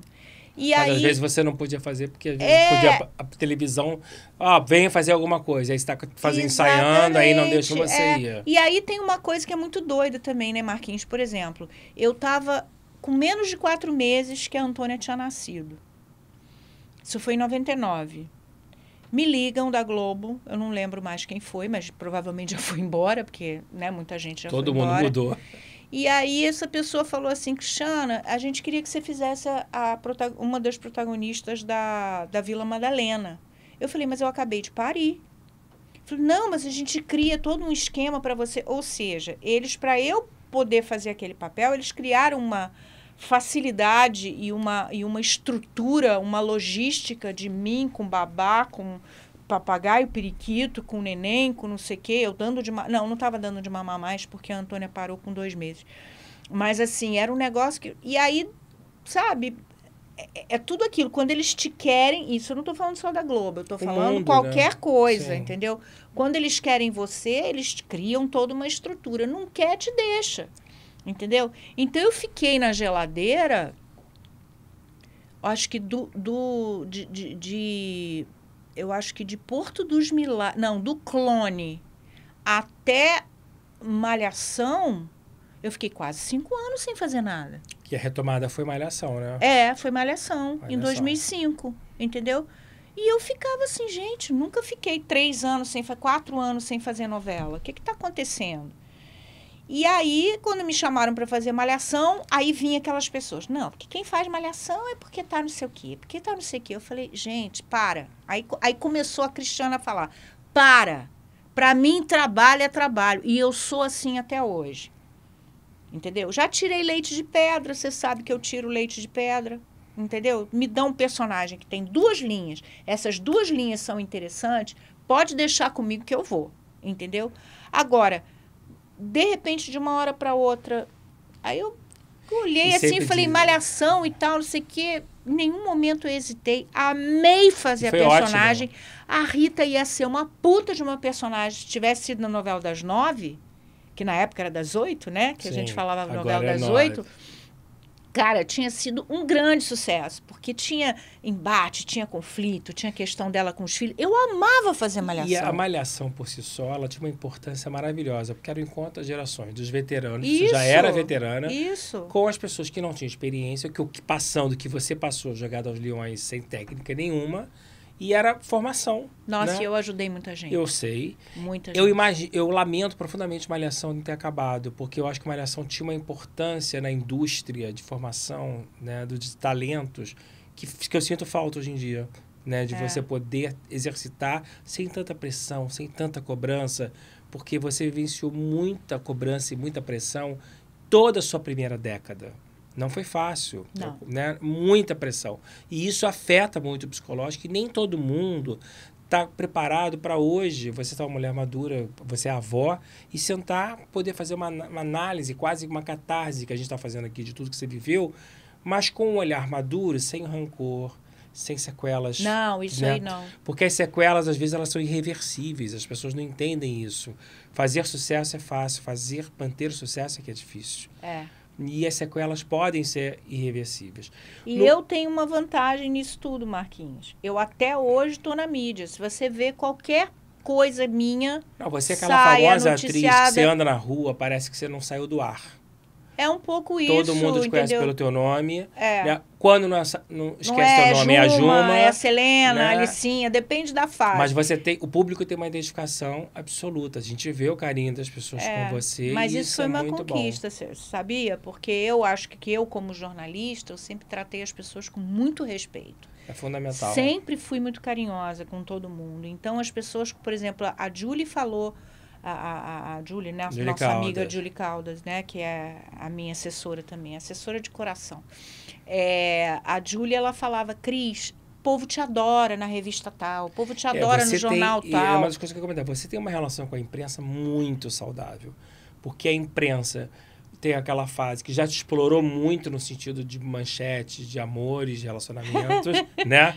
Você já 5 anos que, graças a Deus, eu não vivo mais isso. Mas você já foi muito, não digo vítima, mas a vida inteira você teve essa coisa de relacionamento muito exposto. Às vezes por relacionamento mais jovens, situações... Ixi, Maria, eu era prato cheio para revista de fofoca. Você teve a relação com o corpo também, que você foi emagrecer, mas depois mas você... isso até hoje, né, Marquinhos? Mas tem a cobrança e você... Até hoje? Opa! Mas eu acho que você lida com a imprensa muito tranquila. Não, isso sim. Muito isso tranquila, sim. muito madura. Você não tem uma revolta, coisa assim. Você conversa, dialoga. Eu não tenho revolta com nada. Porque tem gente... Às vezes eu fico triste. Fico magoada, fico questionando coisas, que isso é natural. O ator, ele tem isso, ele se questiona o tempo todo. Mas tem gente que se rebela, tem gente que dá as costas para fotógrafos numa estreia, tem um comportamento que é irônico e desconta em pessoas que não tem nada a ver com aquilo. Não. Eu não acho que é por aí. Não, a gente tem que tratar os Eu acho que essa tua maturidade e essa relação que você traz do passado é importante. Né? Eu acho que respeito gera respeito, gentileza gera gentileza. Sim, com certeza. Ô, Crica, eu tenho visto muitas séries. Eu adorei quando você fez Memorial de Maria Moura. Eu amei fazer. Eu amo série, né? Eu tô apaixonado pelos outros. E a nossa amiga Adriana Esteves. A Adriana é uma indiscutivelmente, coisa, né? Ela é a maior atriz da geração dela. O trabalho dela... Ela sempre fez grande trabalho, mas os outros é um absurdo massa. Ela é incrível. Você costuma ver série? Você gosta? O tempo todo. O que você tem visto? Cara, eu vi... Meu Deus do céu. Eu vi o... Não, mas não é novela. Não é série, é novela. Que é Todas as Flores. É como se fosse quase uma super série, né? Foi muito bem construída. É maravilhosa. Cara, como João Emanuel é genial. É maravilhosa. E tomara que essa moda que está chegando de novelas ou mini novelas no streaming fique. Porque tomara. É um caminho maravilhoso pra gente, né? Agora eu vejo séries mais assim americanas, inglesas e tal. E é uma indústria que eu espero que não regrida, que só cresça, porque eu acho que ela tem, inclusive, dando oportunidade a atores mais velhos a terem uma renovação que a televisão, que as novelas estão tirando isso. Eu acho que as novelas estão muito etaristas, os personagens periféricos são os mais velhos, ou eles não têm importância na trama. E as séries, tomara que elas copiem o que os Estados Unidos coloca. Nos Estados Unidos, os grandes atores mais velhos são protagonistas das séries. Pois é, como os negros eram também. Os negros há muitos anos, você vê protagonismo negro. Então, eu espero realmente que as séries no Brasil tragam isso. Os negros protagonizando, como estão na novela agora, os atores mais velhos protagonizando, com grandes oportunidades, que eu acho que esse é o caminho. É porque a cultura no Brasil infelizmente, nós vivemos uma miséria cultural, você sabe disso, né? Como a gente vive miséria em outras áreas, em outras categorias extremamente importantes e essenciais. Então, eu acho que o Brasil é um país jovem, né? Os Estados Unidos também, mas assim, enfim. E você vê que a busca das pessoas ali é sempre da juventude, da beleza, da sexualidade, da sensualidade e tal. Tem um nicho extremamente importante e significativo que quer outra coisa. Até porque estamos envelhecendo e morrendo cada vez mais tarde. Exatamente. Então, essas pessoas desse nicho que é mais intelectualizado, não que não goste de coisas mais acessíveis, não é isso, né? Porque a gente tem a cultura e o entretenimento, que é diferente uma coisa da outra, né? Aí você vê que esse nicho que ainda é pequeno, mas é significante, ele está começando a ter voz. Mas a grande maioria acaba pedindo a mesma coisa, Marquinhos. E aí, as pessoas que estão produzindo têm que escutar essa grande maioria, porque é essa que é a audiência. E é essa que vai dar o dinheiro, é essa que vai dar os sponsors, os patrocinadores e tal. Entendeu? Então, eles têm que entrar num equilíbrio do que é qualidade, do que é uma linguagem nova, que você vê em muitas coisas isso acontecendo, graças a Deus. Mas você vê coisas acontecendo para responder à demanda dessa grande população. De pessoas que não têm essa sensibilidade, essa cultura que eu tenho, você tem e as outras pessoas têm. Você tem vontade de fazer uma personagem bem desconstruída? Completamente. Sem vaidade nenhuma. Já fiz isso com Quaraci. Porque você não tem isso em você, né? Não, não. Na verdade, olha, uma personagem que eu fiz no cinema, que eu gostei muito, que foi um filme chamado Ele é Brasileiro, que foi até todo gravado em Indaiatuba. Zezé Mota fez, Letícia coproduziu, Letícia Spiller e tal. É uma gracinha a história, assim, uma coisa leve. E nessa época eu estava bem gorda, porque eu tinha feito... acho que eu tinha entrado na menopausa, alguma coisa assim, engordei 15 quilos. Foi na época até Prometida. Estava bem gordinha. E aí, ela falou... Eu tinha 52 na época. 52? Tem 8 anos. 8 não, tem 7 anos disso. Exatamente. Tinha 52 anos. Eu estava na menopausa e tal, e aí o cara chegou para mim, o diretor chegou, o Alessandro, falou assim, Xana, essa personagem tua vai ser uma mãe viúva, costureira, sedentária, que ama o filho, tem um filho único, e o filho dela quer ser jogador de futebol, é o sonho dele e tal. Falei, quer saber? E eu tinha pensado já em emagrecer, aquela coisa toda, eu falei, não vou emagrecer, vou deixar meu cabelo branco, entendeu? Vai ficar perfeito para personagem. Não usei maquiagem nenhuma. Prendi o cabelo, fiquei com 2, 3 dedos de cabelo branco e tal. E fui super elogiada por causa disso. Porque eu falei, cara, eu já fui musa, eu não sou mais, eu sou atriz. Mas você não se sente cobrada hoje pela sociedade, pelo esse público que sempre, né, reverenciou sua estética, sua beleza? Ou não? Isso é difícil, Marquinhos. Isso é muito difícil para mim. Mas você se sente cobrada? O tempo todo. O tempo todo? O tempo todo. E eu me cobro também. Isso que aí é um problema chato, sabe? Bem chato. Você se cobra mais do que as pessoas? Talvez sim. Porque, primeiro que eu sempre tive essa história da obesidade na minha vida. Então, eu tenho tendência... Hoje eu mudei minha alimentação 100%, né? Não como glúten, não como açúcar, não como leite, nem derivados. Carne, né? Não, como, mas assim, eu sou flexitariana, né? Na verdade, eu como carne uma vez por mês, às vezes palavra. 2, flexitariana. Eu sou flexível nessas questões. Ainda não consigo ser vegana. Talvez eu seja vegana no princípio... tipo, não uso couro, tem certas coisas assim, mas a carne é uma coisa estrutural, nossa, é cultural. Sim. E é complicado, mas estou indo no caminho. Mas, voltando aqui, o que eu estava falando? Da cobrança. Da cobrança. Eu sinto, porque assim, eu sou vaidosa, isso aí, dizer que eu não sou é mentira, assim, tipo... Adoraria ser aquela pessoa que não tá nem aí, que prende o cabelo e tá tudo certo. E como eu sempre fui, porque eu sempre fui assim. Então, eu nunca usei maquiagem, entendeu? O cabelo eu deixava natural e tal. E ficava aquela coisa linda da juventude. Hoje eu já não posso mais, entendeu? Eu tenho que botar um makezinho, senão fica com a olheira que parece de panda, entendeu? O cabelo fica desse tamanho, você acorda, parece um ET, entendeu? já tem que, né, que vestir uma roupinha e tal, mas assim... Só que eu sinto que o público que me viu e vê que está envelhecendo também, começa a ver o próprio espelho, o próprio reflexo. Ou seja, pessoas que eram jovens, envelheceram junto comigo, me olham e me veem ainda como aquela menina, só que ela também não é a mesma menina, entendeu? E hoje, como existe uma coisa muito estética, né? Tipo assim, por exemplo, a Alessandra Negrini, que está com 52 anos, ela parece uma menina de 20. Muito jovem, dela. Né? Ela nunca fez plástica, não fez nada, a genética dela. E ela deve se cuidar e tal, mas é uma linda, uma gostosa. Sim. E tal. Aí ela se expõe do jeito dela, natural, do jeito que acabou de acordar, a bicha é linda, que dá vontade de espancar a cara dela.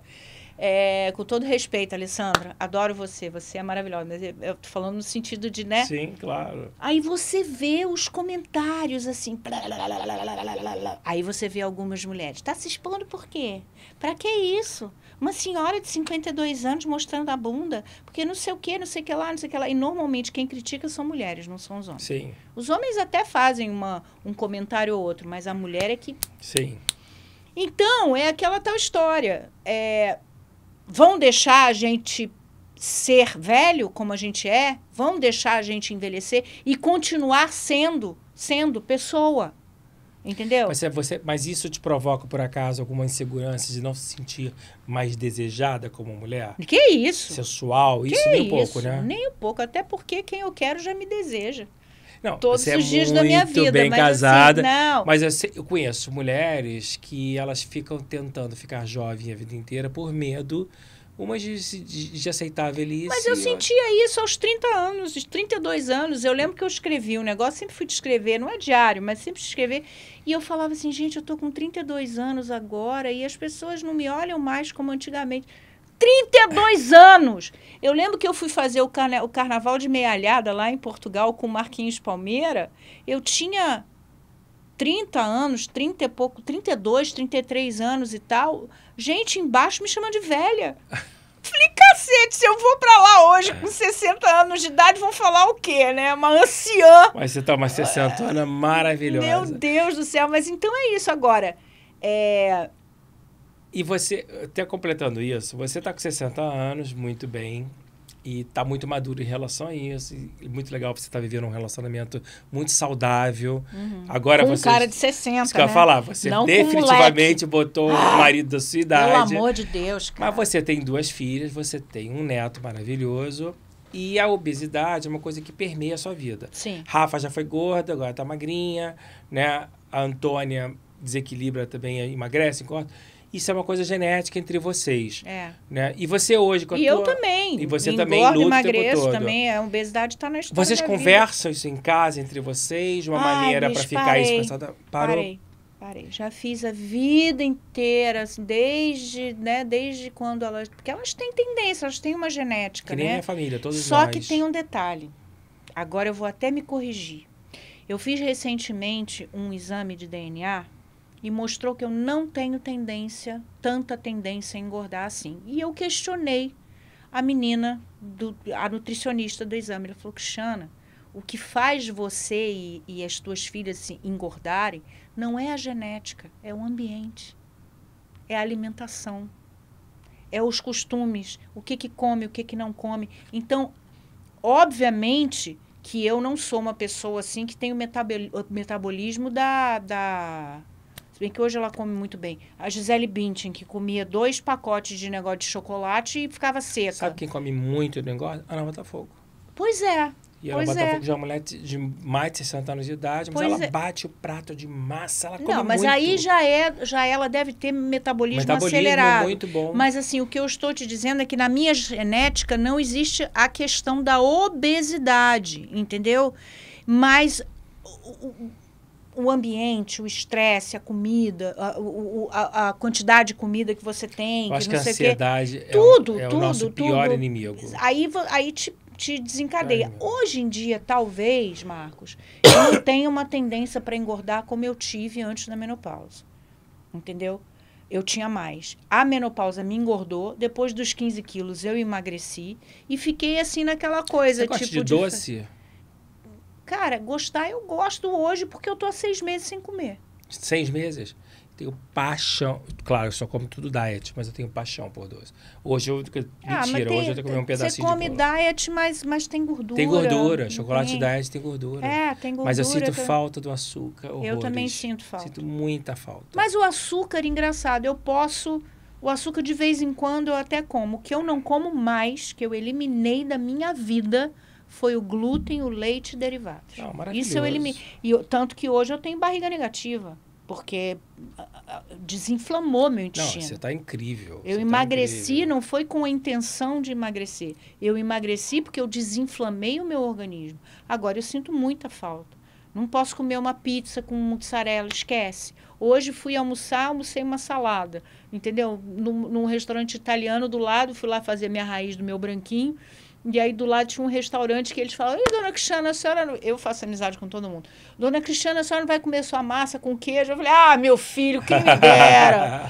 Vai ter que ser a salada mesmo. Mas morro olha, de saudade. Eu acho que faz parte. A Irene Ravache, já falei algumas vezes aqui essa frase, ela fala uma coisa que eu acho maravilhosa. Com a idade só resta elegância. Sim, meu amor. E a elegância, Tá e a elegância, segundo o nosso amigo Tony Ramos, não tem nada a ver com roupa. Agora é a elegância, né, de postura, do que você... Eu sou bagaceira, não adianta. Elegância não isso é verdade. comigo. Elegância não tem a ver com corpo, com nada disso. Nós estamos falando de uma elegância no sentido de ser saudável, de cabeça, bom, nisso eu sou de tudo, elegantérrima. né? Mas é óbvio que eu sou o cara que luta contra o peso o tempo inteiro. Já fui magro, já engordei na minha vida mais de 20 vezes, adoraria ficar magro, mas é porque a gente fica melhor mesmo, fica mais disposto, né? Não podemos esconder isso. Claro que quando a gente está magro, a roupa cai melhor, né? A gente se sente melhor numa praia, faz parte, a gente não pode negar isso. Claro que com a idade, né? Ainda mais quando você é bem casado, você relaxa. Mas se você não está casado... eu não relaxo nunca. As mulheres são sempre mais cobradas. Nossa. Nossa, você vê... É impressionante. Você vê atores mais velhos trabalhando, barrigudos. Exatamente. E não sei que. E sabe uma outra coisa também que eu percebi? Algumas atrizes da minha idade, ou até um pouquinho mais velhas e tal, mas da mesma geração, quando elas não foram musas, não foram mulheres muito bonitas... o público não se importa se ela está mais velha, se ela está mais gorda. Quando você acontece com a beleza junto e você fica com a forma de uma mulher muito bonita... Cara, é muito complicado essa memória isso. Não sai da cabeça. Mas sabe por quê? Porque ultimamente eu fiz 3 personagens muito parecidos. Que é sempre a perua que quer ser jovem, que é cheio de plástico e cheio de botox. E que aí cai no engraçado exatamente por isso. Porque cai no ridículo. Sim. Entendeu? Como se... vamos chamar a Cristiana. A Cristiana já não dá mais para fazer a mulher selvagem, a mulher pobre selvagem. Então, vamos chamar ela para fazer a perua, bonita, maquiada e tal. Adorei fazer a Lara. Achei engraçadíssima fazer a Lara. Não, eu amo a Lara. Ela é engraçadíssima. Topíssima foi uma novela muito feliz para você. Muito, muito. Não, mas Topíssima foi o máximo em todos os sentidos. A novela foi muito bem e a personagem era maravilhosa, que eu super agradeço a Cristiane Friedman, que é muito incrível, foi muito incrível comigo. Eu amei, assim, fazer. Só que a partir dali começaram a me chamar. E eu já fiz 2 filmes com o mesmo tipo de personagem. No terceiro personagem, que foi o ano passado que eu filmei, que é uma comédia, eu cheguei para Cibele Amaral, que é a diretora, eu falei, já tinha feito um filme com ela, né? Aí eu falei, tem que ser com esse cabelo, igual que eu acabei de fazer a Lara, ela tem, fica quieta, vai fazer do jeito que eu tô mandando. Eu falei, tá bom, Cibele, eu faço. Mas a mesma coisa, da perua rica que queria ser jovem e tal, mas foi no cinema, entendeu? Sim. Mas assim, ficar estereotipada. Eu quero fazer a louca, quero fazer a pessoa desconstruída. Foi ótimo você falar nisso, porque você, quando acabou o teu contrato com a Globo, você fez uma novela bíblica, fez Topíssima, e você mostrou ali que você está sempre a serviço da profissão. Tô completamente. Você não tem preconceito com nada. Tem gente que fala, eu não faço novela bíblica, eu não faço isso, eu não faço aquilo. Você está sempre a serviço da profissão, né, Crica? Eu só não queria fazer perua, de novo. pelo menos, agora, engraçado. Voltando só rapidamente a falar isso. Você viu, eu adoro Vai na Fé, a novela das 7, adoro, não deixo de assistir um capítulo. E Renata Sorrah, brilhante, luxo. como Ontem sempre. eu vi uma cena dela incrível. E aí, a Renata teve uma hora que ela gravou um depoimento que ela fala assim, aconteceu uma coisa muito ruim comigo, eu envelheci. Só que eu não tenho culpa de ter envelhecido. E a partir disso começou a parar os papéis. Ela fala de uma história que acontece dentro dos streamings, a personagem entendeu? É isso. A personagem questiona, porque ela é uma atriz, né? Ela é uma atriz. Uma atriz que não trabalha mais, porque ela, não dão um papel para ela. E é maravilhoso porque ela serve quase de uma porta-voz do que acontece na realidade. É incrível. A Rosane Barros é maravilhosa. Não, ela é muito boa. Ela é muito boa. Os diálogos dela. E a Sharon tá, acho que, no melhor trabalho dela. Meu Deus, a Sharon, eu vi ela outro dia dando depoimento, dizendo que ela lutou tanto para estar nesse lugar, e ela tá tão bonita, tá tão é uma novela muito linda. Muito da nossa ela é realidade. E é solar. Muito legal. Muito bom. Ô, Crica, você sabe que uma vez você me falou uma coisa... Eu já até esqueci que é podcast. Mas aqui é videocast, né? Tá bom. Que o vídeo tá o tempo todo. Você Você nem lembra da importância que você teve para mim, mas eu vou te falar agora, você vai relembrar. Nós éramos muito garotos. Nós ambos fazíamos sucesso, cada um na sua etapa. E quando a gente faz sucesso, a gente tem uma tendência de achar que todo mundo acha que a gente é incrível, que todo mundo acha que a gente é o máximo. Aquela famosa ingenuidade e maturidade do começo da carreira. Né? Da mesma maneira que você estourou muito rápido a televisão, eu também tive isso no Blue Jeans, o Prêmio Municipal. Fiz muito sucesso em sequência muito rápido. E uma vez você olhou para mim e falou assim, numa conversa sincera como você é, aí você fala, Marquinho, eu conheço gente que te ama e conheço gente que não gosta. Eu lembro disso como se fosse hoje. Você sabe que aquele dia foi um divisor de águas na minha cabeça. Que até então eu tinha uma imagem muito distorcida de simpatia, de agradar todo mundo, né? Sem puxar saco, eu nunca puxei saco, mas de querer falar com todo mundo, se dar bem com todo mundo. Eu tomei um choque de realidade aquele dia e guardei aquilo comigo. E claro que com o tempo, nada como maturidade, a gente vai aprendendo e conhecendo quem é quem, os dois lados, vai montando a sua tribo, né? Sempre com respeito, sempre não fazendo intriga.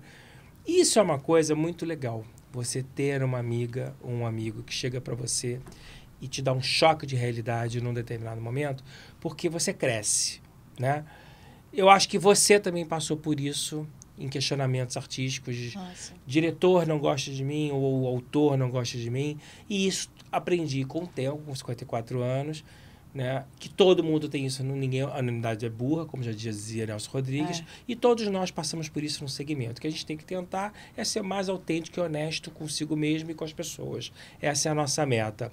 Mas é uma dor que a gente enfrenta, porque às vezes a gente sofre injustiças de rejeições sem saber por quê. Né? O outro te julga você sem abrir espaço para aquele julgamento. E a maturidade faz com que a gente entenda que a gente tem que superar isso. A vida tem que continuar nas suas crenças. Por isso até que eu me voltei muito para a espiritualidade, por isso que eu boto a palavra fé aqui. Todos os meus momentos vividos difíceis na minha vida foram superados pelas minhas crenças. E eu virei aquela famosa mulher de malandro, quanto mais apanha, mais forte fica e mais força tem. Eu sou essa pessoa. Quanto mais você me bate, mais eu vou ficar forte, mais eu vou lutar e mais eu não tenho medo. Mas sem pretensão. Isso é uma coisa que a vida me ensinou.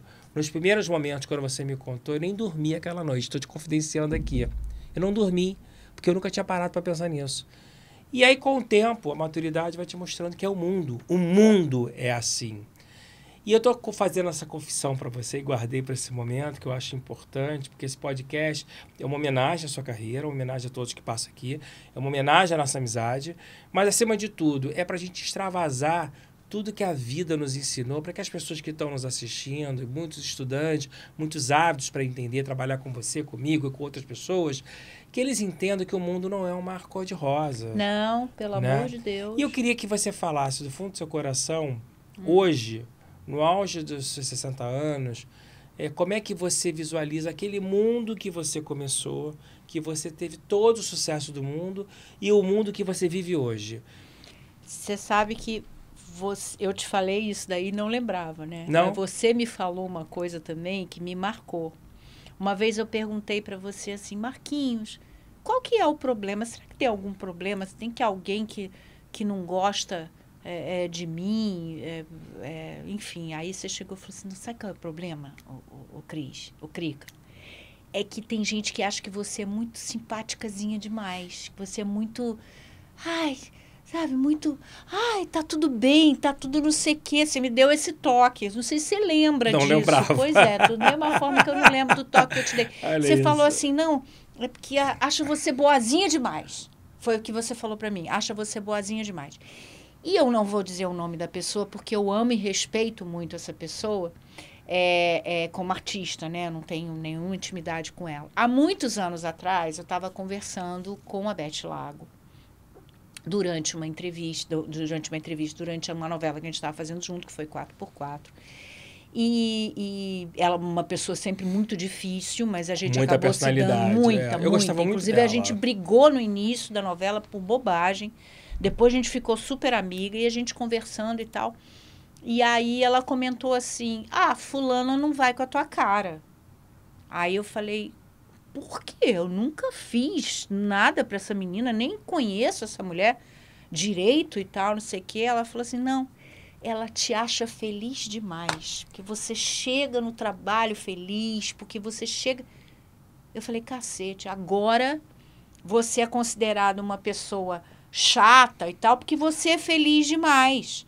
Entendeu? E não era porque eu estava forçando a barra, porque eu adoro fazer televisão. É a sua natureza. Eu adoro fazer teatro, eu chego no set, eu chego feliz, sim, porque é uma coisa que eu amo. E eu estou realizando uma coisa que eu amo. E eu não mudei, eu continuo sendo...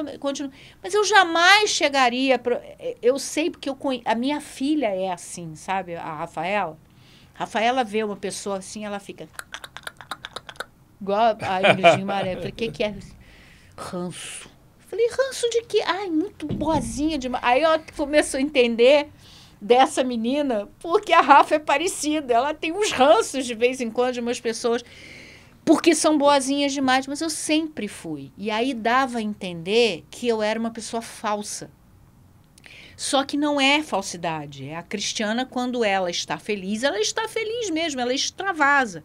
Só que talvez isso tenha dado uma... Sim. Que eu nunca tive uma impostura. Nunca fui aquela pessoa que chegou seríssima e treinou uma maneira de agir e tal. Não, cara, eu sou de um jeito e você então, o resto da minha também vida. Chegou a estrela, muda o comportamento, né? Você nunca se comporta toda dessa maneira, isso, né? Gente, nunca. Nem quando eu podia.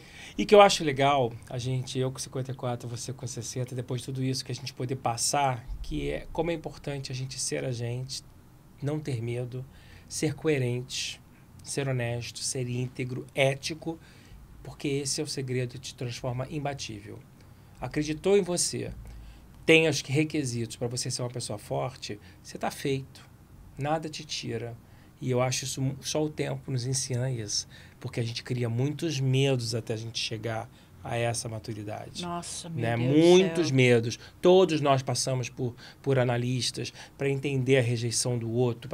Mas depois que você supera, fica tudo muito pequeno perante a tua força interna, que eu estou falando. O amadurecimento é isso. Você começa a ver o problema de uma forma distante. É muito saudável por um outro lado. Vamos ao nosso quadro agora, dica de leitura. Né? Eu vou dar uma dica de leitura para vocês, de um livro que eu admirei. A Cristiana vai dar uma outra dica de leitura. Então, vamos botar primeiro a dica de leitura da Cristiana. E, obviamente, que eu não preciso nem ser um vidente para imaginar qual é o livro que ela vai editar. É o meu! Metida, egoísta! Vamos aproveitar, então, para falar de Versões de uma Vida, que foi um livro que eu estimulei muito a Crica a fazer. Muito! Se não fosse você, até hoje Você não hoje tinha é palestrante, você escreveu o seu livro, eu fiquei muito orgulhoso, porque eu bato muito na tecla do artista 360, né, que é o artista empreendedor, o artista que escreve, o artista que dirige, né, e acho que o estudo faz essa diferença, abre suas mentes. Né? E eu acho que é um livro que já te posicionou no mercado de uma outra maneira também, até pela sua uma carreira empresarial que nós vamos falar. E eu queria que você falasse dessa experiência, de como foi escrever o livro e o que o livro trouxe de verdade, de legado para a sociedade nessa troca que você está tendo como palestrante. Amor, na verdade, assim, a intenção do livro, ela não foi... eu não coloquei, vamos fazer... Até conversei isso com vocês. Tipo, vamos fazer o seu livro para que isso aconteça, tal, tal, tal. Quando eu comecei a escrever, que foi há muitos anos atrás, eu escrevi de uma forma muito divertida até. Não tinha uma pegada tão literária, era muito mais um monólogo do que basicamente um livro. E eu me diverti muito contando a minha própria história. Eu queria que as pessoas meio que lessem aquilo e sentissem a Cristiana como ela é, uma história de uma pessoa que passou por momentos maravilhosos, por superações, por muitas dores, muitas perdas, entendeu? Por muitos sentimentos que são absolutamente universais e que, de repente, colocam a gente num patamar que a gente não quer estar. Tem gente que gosta de estar ali. Eu sempre fui uma pessoa que sempre me achei igual a todo mundo e sou igual a todo mundo. Nunca gostei dessa coisa muito de estrela e tal. Sempre me senti desconfortável. E aí o livro era isso, entendeu? Mostrar que eu sempre fui essa pessoa. A Cristiana, desde o início da carreira, ela é a mesma pessoa. Ela não mudou, ela só melhorou. Melhorou no quesito maturidade, entendeu? De como que enxerga o mundo, começa a enxergar o mundo por um outro prisma, já começa a dar valor ao copo que está cheio, não a parte que está vazia, entendeu? Então, eu acho que quem lê isso aí, lê a Cristiana. Não foi com uma intenção, eu quero que a pessoa leia para saber que ela... No final, eu até dou essa mensagem, né? De que as pessoas têm que começar a se aceitar do jeito que são, porque senão vão morrer e não vão viver a própria vida. Sim. Entendeu? Mas a intenção... não houve intenção no livro, mas acaba causando uma identificação em muita gente. Que as pessoas começam a falar, primeiro, nunca imaginei que a Cristiana passou por tanta coisa como ela diz no livro. Segundo, como a Cristiana é de verdade.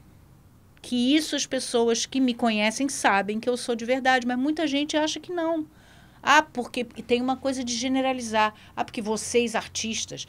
Porque os artistas são assim. Porque não sei o quê. Só que os artistas são pessoas, são indivíduos. E cada um é diferente. E aí eu conto a história de um indivíduo. Muito bom. Que eu sou eu. Eu quero que ela faça o livro dela no teatro. Tenho falado isso para ela sempre. Nossa, eu tô doida para fazer. Mas eu depois vou te falar o meu projeto que tá rolando aí. Então, maravilha. Vou mostrar agora minha dica de leitura. Um palco e muitas vidas. Eu quero falar muito desse cara, que é uma pessoa que eu admiro muito, que é o Val Schneider. Depois eu te falo sobre ele. Tô falando com ele todo dia.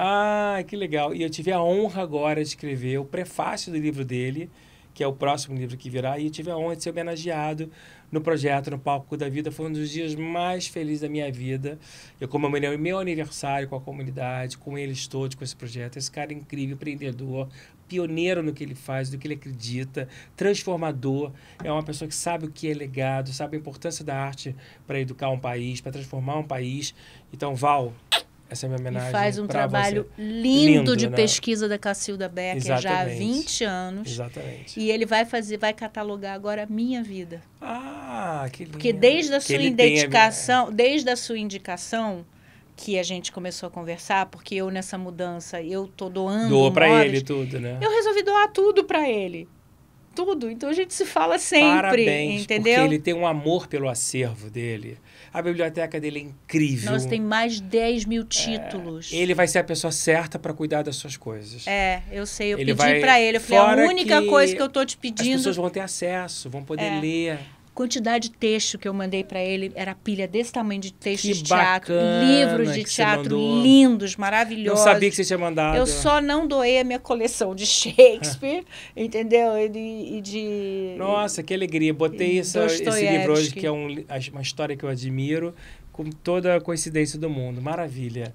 Esse foi o nosso quadro. Ele merece. Merece muito. Queria continuar a nossa conversa, que já estamos aqui num tempo que a gente fala muito os dois. Não, e eu tenho muita coisa para falar. Mas está ótimo. Tá tudo certo Tá também. tudo certo. A gente faz o 2 depois. Nós começamos a falar de Troia lá no comecinho, eu quero voltar agora, porque talvez, eu acho que tenha sido o seu melhor espetáculo teatral, a sua parceria com o Eduardo Wojcik, que ele realmente se transformou numa outra atriz. Numa outra pessoa. Uma outra pessoa, artisticamente falando. Eu vi no CCBB.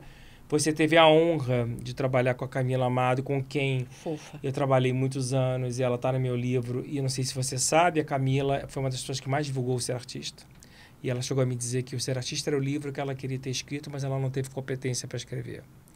Eu tenho relatos dela muito fortes, que vão estar na minha peça, que eu estreio em janeiro. Mas eu queria entender de você, porque você fala isso para as pessoas muito, que Troia te mudou. O que Troia fez com você que você fala muito sobre isso? Virei uma outra atriz. Porque a história das troianas nada mais é do que aquelas mulheres que perderam seus filhos na Guerra de Troia.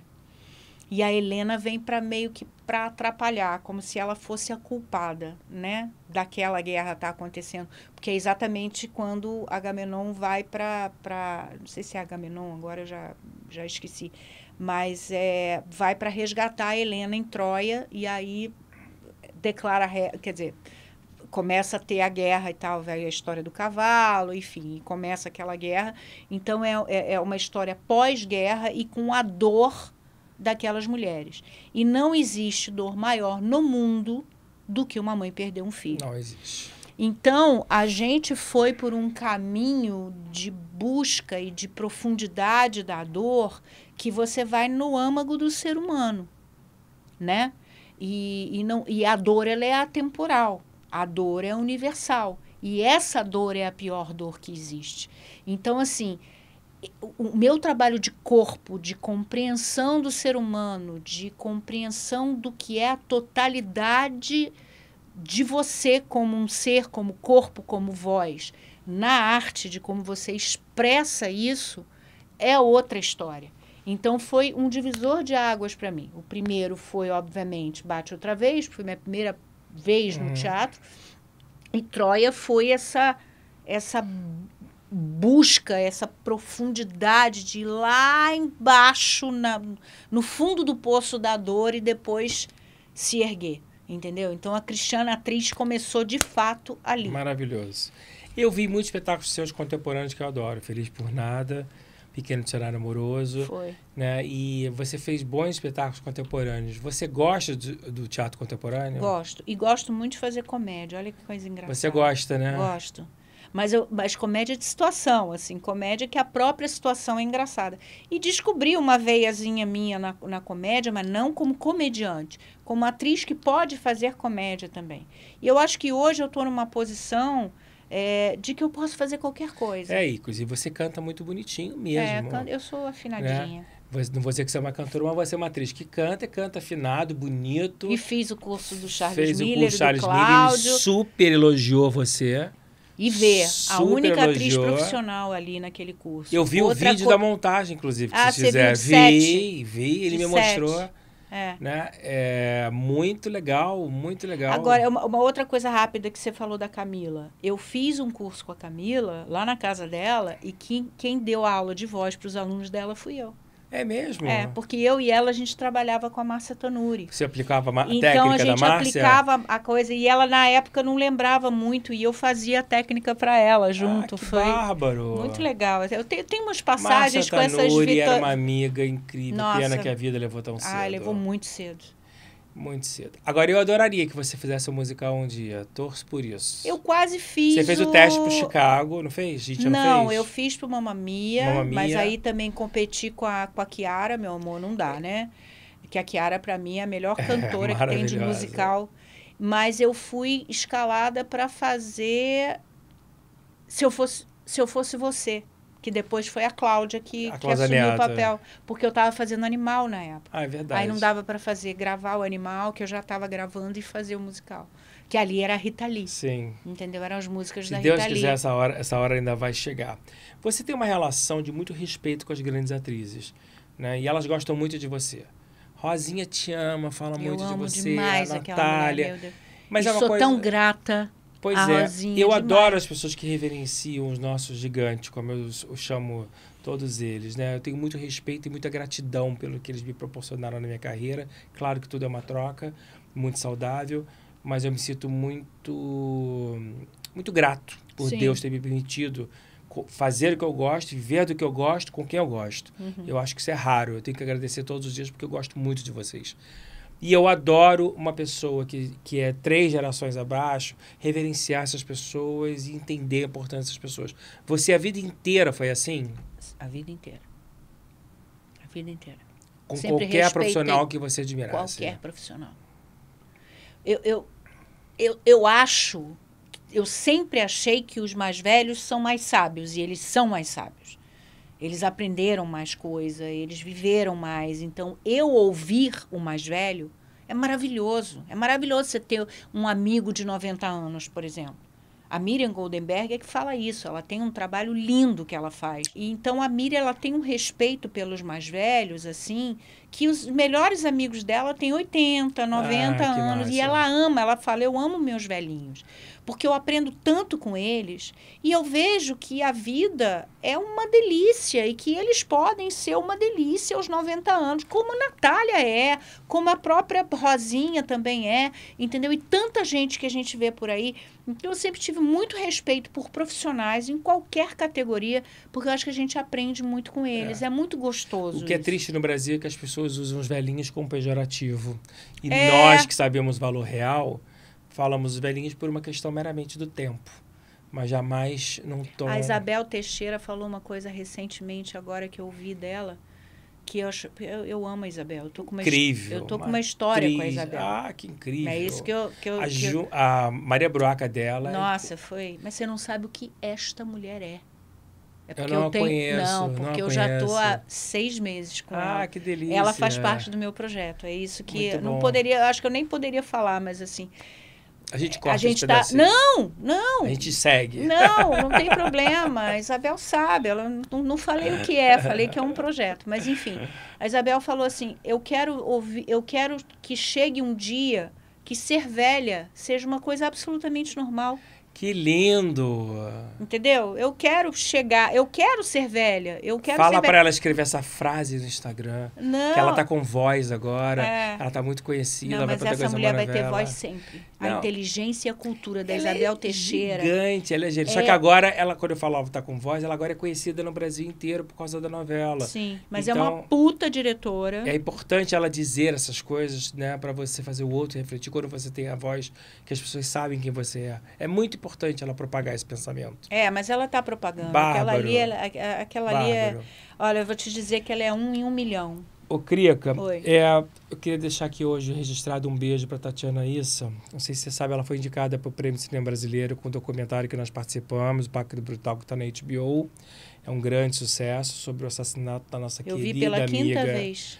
Eu vi uma vez e não aguento ver mais do que uma, porque é muito sofrimento, nós que vivemos aquilo tudo de perto. Mas vamos deixar aqui o nosso beijo registrado para Glória, para Tati, para nossas amigas. Parabéns. E importante, você um documentário merece, importante. Você é uma batalhadora, assim, olha, de respeito. Ela e é uma história que não de pode deixar de ser contada em respeito à Nunca Glória. vai, Né? Nunca e vai. pela luta da mudança do Código Penal, com tantas batalhas que nós participamos na época. Só assistir o documentário que está tudo lá que nós fizemos, que lutamos e que vivenciamos.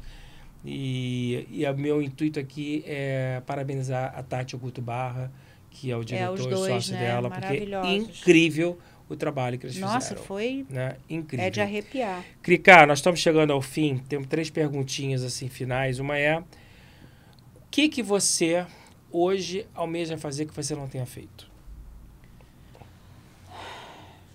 Artisticamente falando, né? Sei, amigo. Talvez fazer um texto clássico. Sei.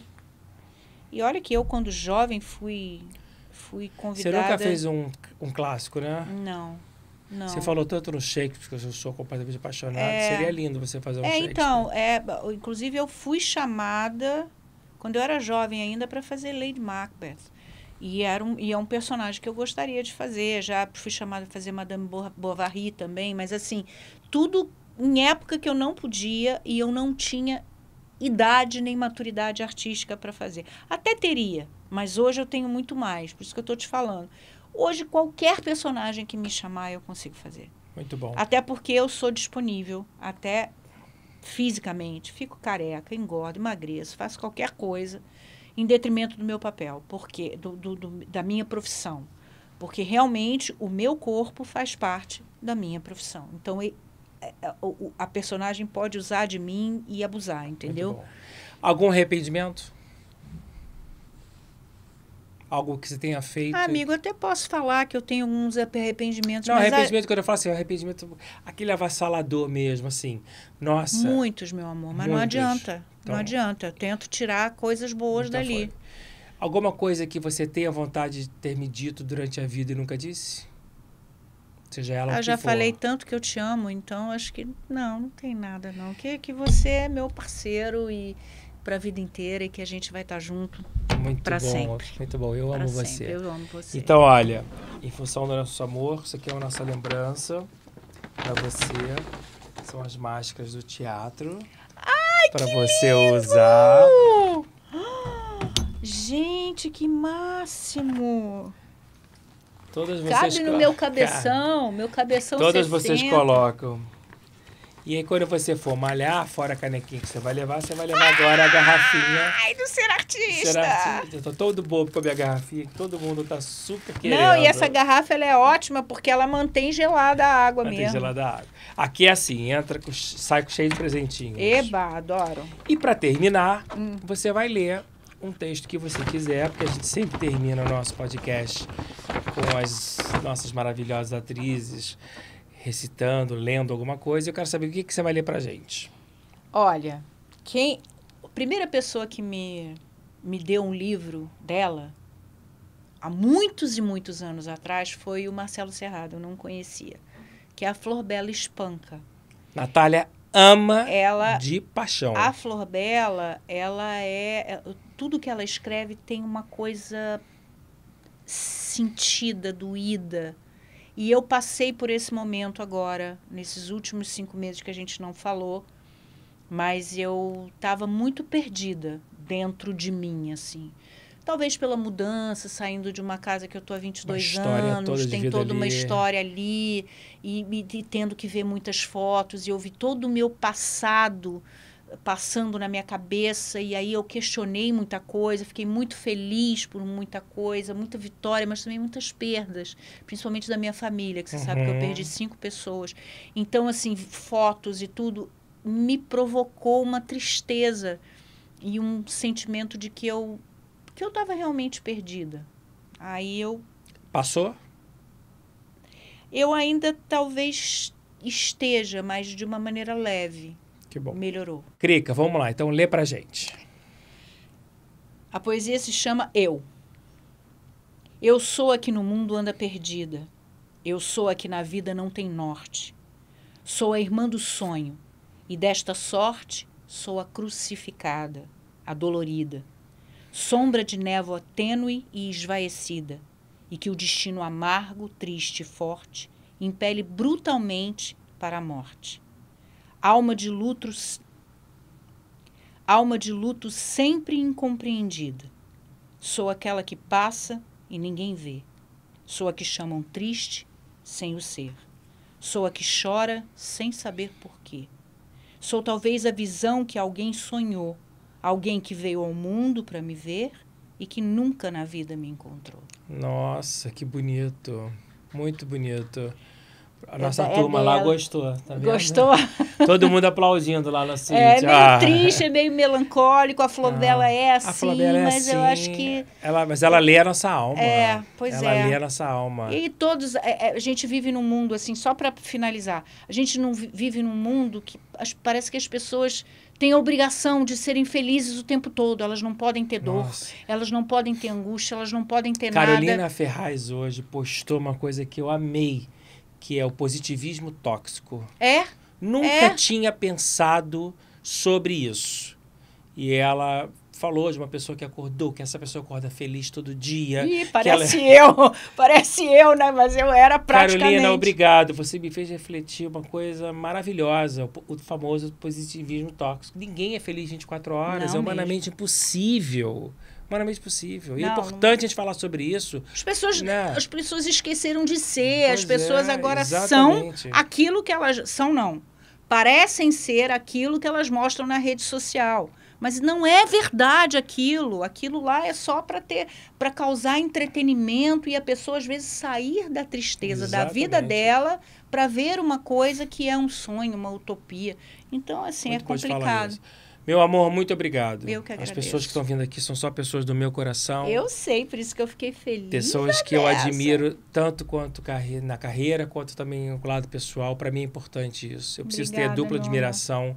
Eu preciso gostar da pessoa. E saber que a pessoa gosta de você. E saber também, que a pessoa gosta de mim. De verdade. E eu fico muito feliz de ter construído um laço muito extenso com você e com muitas outras pessoas, porque esse é o legado que a gente vai deixar para a sociedade. 33 anos, amigo. É muito tempo, Pelo né? amor de Deus, é tempo demais. Eu te desejo o melhor da vida para você e para sua família. Eu também, sempre. meu amor.